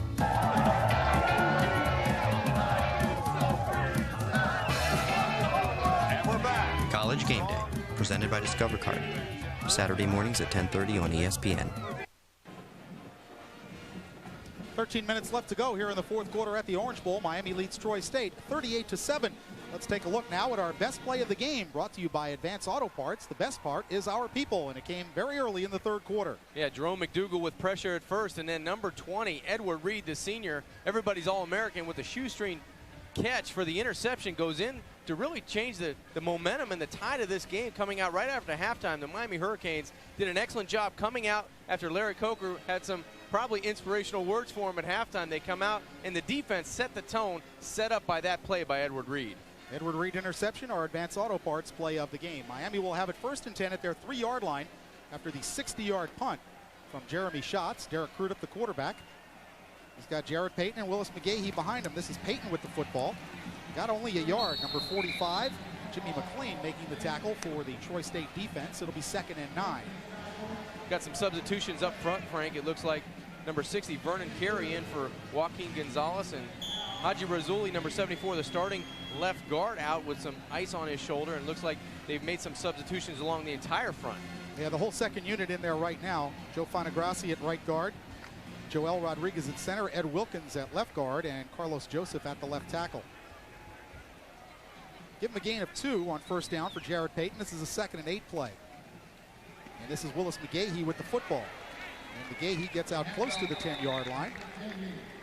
Ben Waldrop making the tackle from his middle linebacker spot for Troy State. And it'll bring up 3rd and 4 for the Hurricanes as we approach the 12-minute mark here in the fourth quarter. Derek Crudup and the number 2 offensive unit gaining some experience here on the snaps. You mentioned Vernon Carey, number 60 right there, John. He is one large human being, 346 pounds, a sophomore from Miami Northwestern High School, a load of talent. His problem or question mark has always been stamina. On 3rd down, McGahee. McGahee with a good burst, and he'll pick up a 1st down across the 20 to the 23-yard line. DeMarcus Ware, number 94, and Derek Ansley, number 10, combining to make the tackle for Troy State, but McGahee will move the chains. Good tough running by Willis McGahee. Looked like he was going to lose his footing and maybe not keep his footing to get the 1st down, but that time he exploded through the offensive line and through the defensive front 7 that time. Watch him in the backfield. He loses his footing just when he gets the football there, tries to cut it back up the field, and following 60 and 34, Payton, the fullback, has enough yards for the 1st down. A gain of 12 for Willis McGahee. 1st and 10 Hurricanes at their own 22. Again, McGahee with the football behind a Peyton block. He'll pick up 2 or 3 yards. Number 93, Jose Gamboa, a junior out of Crestview, Florida, one of 13 Floridians on this Troy State roster, making the tackle after a gain of 3. So, John, a big second half here by the Hurricanes, what I call TCB, taking care of business, which they needed to do against Troy State. Obviously, that first half not as sharp as they would want to be, and the scoreline probably a bit surprising to most people around the country. But Miami has stretched it out here in the second half against Larry Blakeney's crew. On 2nd and 7. Crudup firing complete to Jason Gathers with a leaping catch at the 34-yard line, and he goes down right there. That'll be enough for a Miami first down. Derek Jackson had the coverage. Oh, credit Gathers by going up, climbing the ladder to catch this football. Just a hook route to the inside, does a nice job getting inside. Now watch him fight the football, come back and just get upstairs. Great concentration and a great security of the football. It'll have enough yards, looks like, for a first down, but great concentration on the catch. Jason Gathers is as good an athlete as you will find on this Miami team. He's got a tremendous body, a great build for a wide receiver, about 6'5", 215. Crudup with a first down throw, and again it's complete. This time it is Ethnic Sands out to the 46-yard line where Derek Ansley makes the tackle, a gain of 11, and another Miami first down. A little rhythm now for number 18, the freshman quarterback, Derek Crudup, coming in, completing back-to-back passes, both on the curl routes. That latter one to Sands, Ethnic Sands, who made the conversion from a quarterback last year, does a nice job going down, pushing down the defenders, and coming back to the football to help his young quarterback. Well, Derek Crudup is a tremendous athlete, as we've already seen in this game. There are people around Miami program that will tell you he actually has a stronger arm than Ken Dorsey. Now, of course, Ken's big advantage is he's got the experience and the ability to read the game as well as any quarterback in the country. On first down, McGahee to the 50-yard line, tripped up, or he might have gone the distance. He picked up 4. I think he was looking end zone on that play, and somebody either got a hand in there or he just tripped on his own. It looked like he tripped over his fullback that time, Jared Payton, number 34. Let's take another look. McGahee going off right tackle, and it looked like he just got caught up. If he picks up his feet, he might score. Let's see, it might be Wilkins or, no, it was number 34, Jared Payton trying to kick out block. Wilkins was inside, Payton trying to kick out on the outside, and Payton will turn back and say, hey, pick up your feet, and McGahee will say, hey, get out of my way. 2nd and 6 at midfield for Miami. Give to McGahee, and this time he's buried for a loss of a yard. Number 72, Osi Umanyora, making the tackle, and that'll bring up 3rd and 8 for Miami with 8:54 left to go here in the 4th quarter. We are at the Orange Bowl in Miami, Florida. A crowd of 36,617 on hand. I'm Frank Fort along with John Congemi as we bring you Big East football action here on ESPN Plus. The Canes with a big 3rd quarter, taking this game by the throat really in the 3rd quarter. And they have a comfortable 38-7 lead with 8.5 minutes left to go. Like to go to the tight end in this young combination, Kellen Winslow into the game at tight end. Crudup, straight drop back. Down the middle, and you mentioned it, Kellen Winslow, but he couldn't hang on, John. You had it called right. Crudup took a shot after the pass. It'll be 4th down for the Hurricanes. Throw was on target. Yeah, a lot of pressure, though, and it was on target. It was nice presence by the quarterback to stand in, knowing he was going to get hit by the defensive line or linebackers. And one thing at quarterback, you don't like to get hit, but then have that big body fall right on top of you and lose your lid all in one hit. So that's a valuable experience gained, and you don't want to gain too many of those experiences. Skipper signals fair catch and makes it at the 8-yard line on the Freddie Capshaw punt. A nice punt into the wind by Freddie Capshaw. We have 8 minutes and 12 seconds left to go. A 43-yard punt by Capshaw. Miami leads at 38-7. You're watching Big East football from ESPN Plus. A great slugger we haven't got. A great pitcher we haven't got. A great ball club we haven't got. What have we got? We've got heart. All you really need is heart. When the odds are saying you'll never win, that's when the grin should start. Now you're getting the idea. Baseball tonight, every night at 10 and midnight on ESPN. Monday Night Football, they brought in Dennis Miller, so we decided to give our show a little shot in the arm. So while Serena sits at home with an injury, Venus Williams is advancing the finals. Tennis racket! Yeah! NCAA basketball, big dance. And you always have to try new things. You always got to tinker with it, make it better. The Bulls basketball, look. Why? Why was it so bad? You know what? It's a very subjective thing. Next Sports Center, 1 hour from now with Carrot Top. I'm Carl Ravitch. Thanks for watching, folks. Woo! Smart! I'm Dan Patrick here in the ESPN Radio Chopper. Radio marketing is all about promotions. That's why we're blanketing the country with these ESPN radio bats. We've got live sporting events. We've got call-in shows. You can log on to ESPNradio.com and find out more about stations in your area. Or you can listen online. So tune in. And if you happen to catch one of these bats, enjoy!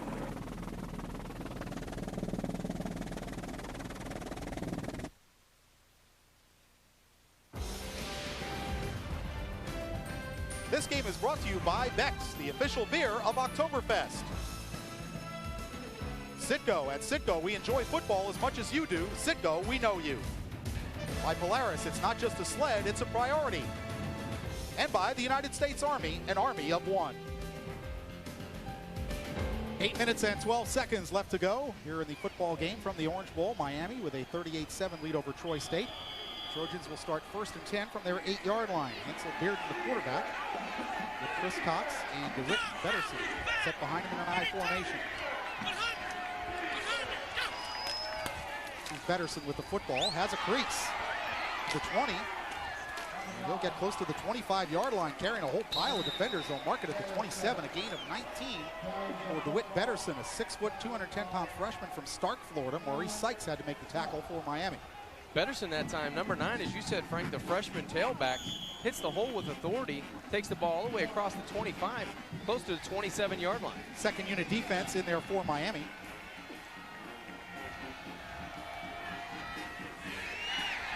First and 10 from the 27. Chris Campbell is the lone linebacker in the Miami defense at the moment.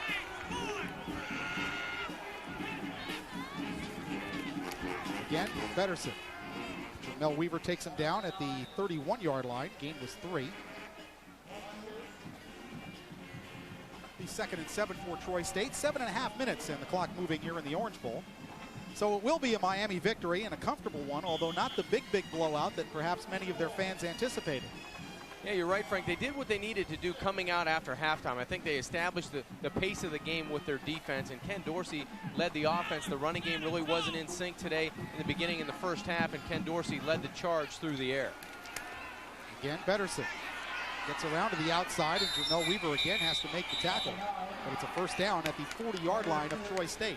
Let's take a look around the rest of the Big East today. Virginia Tech cruising in the fourth quarter against West Virginia.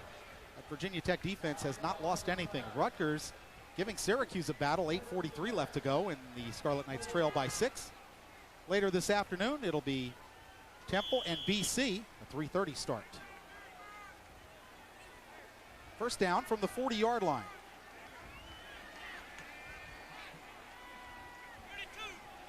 Betterson and Cox in the eye behind Hensel Bearden, the number 2 quarterback for Troy State. There's a give to the fullback, Cox. He runs into Jamel Weaver and John Square, picked up 4 yards. Jamel Weaver, number 21 for Miami, kind of an interesting story. He and his twin brother, Jarrell, who's the outside linebacker, were stand-up defensive ends in high school at Miami Northwestern. And Jamel, frankly, has just had trouble putting on weight, so they moved him first to linebacker when he got to campus and now to the safety spot. He's a terror on special teams. Yeah, he's a blinder going down on special teams. At 6'2", 189 pounds, it doesn't bode well to be a defensive end. 2nd and 6 for Troy State. Cox and Betterson in the eye. Daniel O'Brien in motion for the Trojans. Option play, pitch to Betterson. Flag down as Betterson gets across the 45 to the 48-yard line. John Square, Chris Campbell, and Jamel Weaver all combining on the tackle. Thought I saw a flag fly on the near side. I believe you did, Frank. I saw one as well. It'll be against Troy State, so they'll mark off 5. And they'll replay 2nd down. Well, Troy State, John, in the first half certainly did what they set out to do. They shortened the game up. They had ball control. On the offensive team, 5-yard penalty from the previous spot. Replay the down. See a lot of that illegal participation penalty with this no-huddle spread offense. This is not the first team that's been guilty of that. But, you know, Troy State shortened the game up in the first half. Miami only had the ball 5 times in the first half. So you figure their max would be 35 points, even in the first half, if they do everything right. Well, that's why we saw the time of possession earlier in that graphic lean so much towards Troy State. They had control of this football game for the first quarter, midway through the second quarter, until Miami scored when they got the ball with under 2 minutes to play to take that lead into halftime. 2nd and 12 for Troy State. 5 receivers spread out. Bearden out of the shotgun. Taken off on a quarterback run. Chased by Jermel Weaver, and he chases him out of bounds at the 40, well, they marked that up at the 48-yard line. Here's Miami's remaining games. Right now they are the #1 team in the country. A little bit of debate as to whether they will be #1 after the BCS comes out next week, but they're at Florida State next week. Then West Virginia and Temple at home, at Boston College, and that could be a very tough game. Syracuse here in the Orange Bowl, then Washington, of course, and then the big showdown with Virginia Tech. 3rd and 2 for Troy State at their own 48-yard line.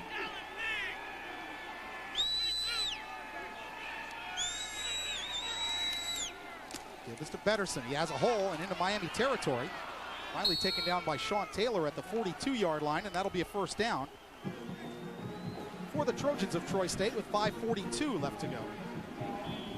Well, credit the running, the tough running of Betterson right up the middle. You see a cut block right at the point of attack on number 97, Larry Anderson. Nice job by that offensive line from Troy State. They've been out there struggling all game long. There's been some backups and some starters still in the football game, but a nice job at the point of attack that time by the Trojan offensive line. 5 carries, 40 yards for DeWitt Betterson. Option, pitch to Betterson. Forced out by Antrell Roll. And that gain is marked out at the 35-yard line, so a pickup of 7 on first down. Jarrell Weaver now into the game at linebacker for Miami. And Betterson will take a breather on the sidelines of Troy State. Looks like number 33, Black, will be back into the football game at tailback. Baron Black accounting for the only touchdown in the game so far for Troy State. This is a 2nd and 3 play from the Miami 35. Kevin Wells in at fullback for the Trojans. Lined up in the eye in front of LeBaron Black. That's a give to Wells, and he'll pick up a couple of yards, maybe just short of the first down. The 39, LeVar Scott, backup defensive end from Sebring, Florida, a senior making the tackle for the Hurricane defense. We're at the 5-minute mark, and it'll be 3rd and 1 for Troy State.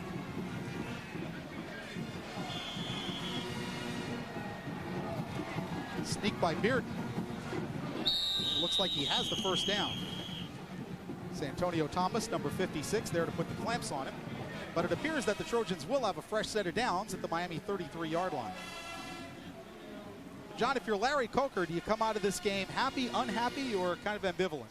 Well, I think you're happy because if you limit yourself on the injury front, which I think they have a couple nicks and bruises, maybe an ankle and a shoulder. They should be okay in the injury department. But I think Larry Coker's happy the way his team came back after halftime. I think he was expecting them to have a lackluster performance with Florida State. As much as you want to downplay that, you're playing, you compare Florida State and Troy State, and there's really no comparison. You were looking forward to the big showdown away from the Orange Bowl. So with the first down granted to Troy State, it looks like they're on the run.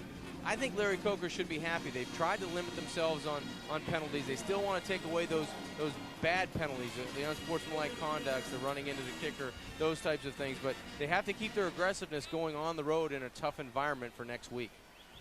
Sherko Haji Rasuli, the starting left guard, had ice on his left shoulder. Howard Clark left the game with a sprained ankle, and Najee Davenport left in the first half with cramps and did not return. First down from the Miami 32. This is LeBaron Black. And he'll pick up 4 or 5 yards. Vince Wilfork, number 75, there on the tackle for Miami. Gain was to the 28-yard line, and it'll be 2nd and 6. Under 4.5 minutes to go. And Frank, on the other side of the football, you have to be happy with the way Troy State played. If you're going in after the game, evaluating the game, the first quarter they really played well. They spread the football out. They did a nice job. 38-7 is not indicative of how they played this first half. I think Miami just dominated defensively with the turnovers early in that third quarter. On a second down, Bearden, straight drop back. Blitz coming, and he's down for a sack. James Scott, the safety, the backup safety, coming in to get his first career sack. James Scott coming with a full head of steam. Left side of your screen, nobody comes out to pick up number 29, James Scott. And the young quarterback Bearden decided, "Now I don't know if I want to throw this. I might as well take the sack," and he took some punishment along with it. James Scott coming in from the edge. Big pressure by the Canes defense. James Scott done a little bit of everything for Miami. He's played a little running back, played a little safety. Came here as a wide receiver. And is even a emergency long snapper. It'll be 3rd and 13 for Troy State. The loss was 8 yards, back to the 35-yard line. That's delay of game again, Frank, it looks like. You're right, John. Delay of game, offense, 5-yard penalty, replay, 3rd down. That's something that even if you're a young quarterback, you always have to take pride in. If it's not the sidelines confusing you with maybe a late call or a substitution, you always have to be aware of the clock, and that's things you're taught, very young as a quarterback. Well, in this offense, you spend so much time looking at the sideline to get the play, that sometimes you lose track. 3-man rush. Bearden trying to set up a screen for Skipper. Too high for him and off his fingertips. Incomplete. And it'll be 4th down. Heavy pressure from Jerome McDougal and Vince Wilfork. Yeah, that was a tough throw that time, trying to hit your receiver on the screen, going backwards, like you said, Frank, under duress. And Troy State will go for it on 4th and 14. 12 plays so far in the drive, which started back at the Troy State 8-yard line. 4 wide receivers split out. Shotgun snap, pressure on Beard, chased by Jerome McDougal. Bearden gets it away, and it is out of bounds. Caught by Hayward Skipper, but he was well out of bounds. Antrell Roll back there on the coverage, and Miami will take over on downs at their own 40-yard line with 2 minutes and 44 seconds left to play. We'll take a timeout as well with 2:44 left to play from the Orange Bowl. Miami leads Troy State 38-7. You're watching Big East football from ESPN Plus. He's a field goal kicker. What's so amazing about a field goal? It's 63 yards under pressure. Under pressure? Pressure? I never said more than 5 words to a field goal kicker in my life. Like, go get me some water. And hurry. Guys, look, I got $40. Says none of y'all can hit from half that distance. You got it. I'll take that. It's a bet. Guys. I believe you're up. Pretty far.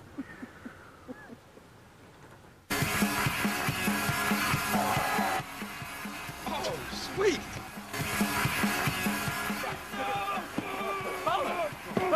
10% discount. Guys, I'm sorry, you're not the game day band. We are the game day band. And we're back. Big Ten football. College Game Day, Thursday nights at 7 on ESPN. But baseball, it's marking time. This field, this game, it's part of our past, Ray. It reminds us of all that once was good. It could be again. Oh. People will come, Ray. People will most definitely come. Baseball tonight, every night at 10 and midnight on ESPN. 2:44 left to play here in the 4th quarter. Miami just playing out the string here. They lead at 38-7. Najee Davenport suffering from cramps in the first half, and I would imagine they had to be pretty severe because he did not return at all. And Sherko Haji Rasuli, you see the plastic wrap on his left arm. That's holding an ice bag under his jersey. And hopefully he'll be all right for next week. An offensive line for Miami, which has not allowed a sack so far this season. 1st and 10 from the Miami 40. Derek Crudup, straight drop back. And throwing incomplete. Threw it between Cobia and Winslow. Derek Ansley had the closest shot at the ball at the 50-yard line. This would be the most valuable film study for this young unit for the Miami offense right now, because they'll be able to see where they are on the football field at quarterback, at wideout, at fullback. That time it looked like the tight end and fullback were within 5 yards of each other. You need a little bit more separation to give Derek some time to throw the football where he wants to put it. Derek Crudup, 2 of 6 for 19 yards. Came in the game late in the 3rd quarter. 2nd and 10 Hurricanes at their own 40. Frank Gore with the football. And he picked up 2 yards. Number 32, Gordon Williams, who is a Miami guy out of Southridge High School, making the tackle for the Troy State defense. And it'll be 3rd and 8 for the Hurricanes at their 42. 2 minutes, 20 seconds, and the clock moving here in the fourth quarter. Neither team has scored in the fourth period of play. Miami with the big 21-0 burst in the third quarter really put this game away, stretching out a 10-point halftime lead. You see Williams limping off the field. On 3rd and 8. Give to Frank Gore on a draw. Gore with a good burst, flag down, and Gore got to the 50-yard line. Would have been close to a first down. Jimmy McClain made the tackle, but I think they're going to have a holding penalty on Miami. Yeah, and unfortunately for Miami, it wasn't at the point of attack. It was well behind the play. Offensive line coach Art Kehoe will not be happy with that. Even out of his second unit guys. There's Art. Long-time member of this Miami coaching staff. He's been here through Schnellenberger, through Jimmy Johnson, through Butch Davis, and now Larry Coker. Guess you could say Art is a survivor. He definitely is. Holding on the offensive team, 10-yard penalty, previous spot, replay, 3rd. That'll move it back to the 32-yard line and bring up a 3rd and 18. Derek Crudup, the freshman out of Deerfield Beach High School. And it's a hot one down there, and they got the big fans. You know what? I've stood in front of those, John. Those are great. Those are pretty good. They throw out this really fine mist, and it doesn't really get you wet, but it does cool you down. Sometimes I like to hook that onto my belt loop and just walk around with it. 3rd and 18. Crudup dumps it over the middle to Cobia. They get to the 40-yard line and no more. Picked up 8 yards. Michael Jackson made the tackle. Not that Michael Jackson, the other Michael Jackson. That's right. So it'll be 4th down for Miami, and Freddie Capshaw will come in to kick it away. Hayward Skipper, number 3, going back to receive the punt for Troy State. You see the clock moving. Now at 1:15 to go. Capshaw.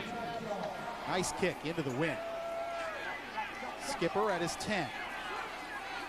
Could not get away from Jarrett Payton, who made the initial contact. And then the cavalry arrived. Number 47, Ken Dangerfield, finishing off the tackle for the Hurricanes. A 50-yard punt by Freddie Capshaw, who has done an outstanding job, the former walk-on from Rock Springs, Wyoming. And Hansel Bearden will lead Troy State out for what may be their final possession. 1 minute and 2 seconds left to go.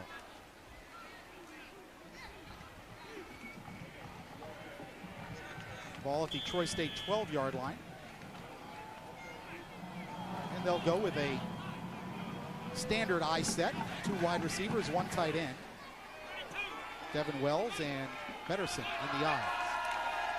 Pedersen with the football. Bursting through. Pedersen up across the 25 to the 28-yard line. Antrell Roll, Ken Dangerfield combining on the tackle. First year in Division I, the transitional year for Troy State. They next go to Mississippi State. Then they'll host Cal State, Northridge, and Southern Utah. They visit 25th ranked Maryland at Louisiana Monroe. Then they finish it out at home against Jacksonville State and North Texas. Next year they'll go into the Sun Belt Conference and play a full-fledged Division I schedule. Pedersen with 7 carries for 64 yards here in the fourth quarter. Here, give to Pedersen. And again, he's got a lot of space up to the 44-yard line, and that'll be another first down as he picked up 15. Al Marshall made the tackle. Troy State finishing up the game the way they started the football game. A lot of draws and misdirections that were gashing Miami early and late in this football game. Needless to say, there's a lot of backups on the field for both sides, but nice showing by number 9, the young running back, DeWitt Pedersen. And we're down to 26 seconds and the clock running.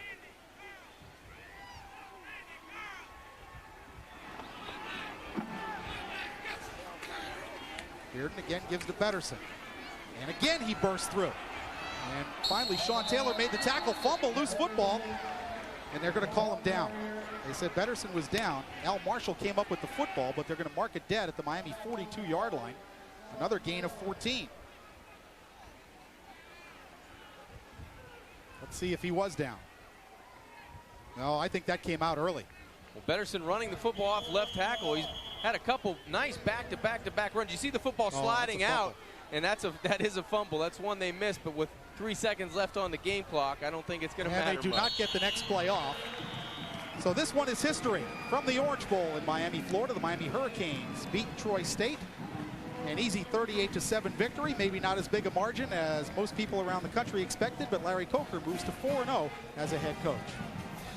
Larry Coker, an excellent job, 4-0 in his Miami Hurricane teams. You take a look at Ken Dorsey, 299 yards passing. They did what they wanted to do offensively through the air. Maybe not on the ground or a good mix like they usually have, but defense set the tone in this second half to propel Miami to this 38-7 victory. Well, there is your final score from the Orange Bowl, 38-7. We'll be back to wrap it up from the OB.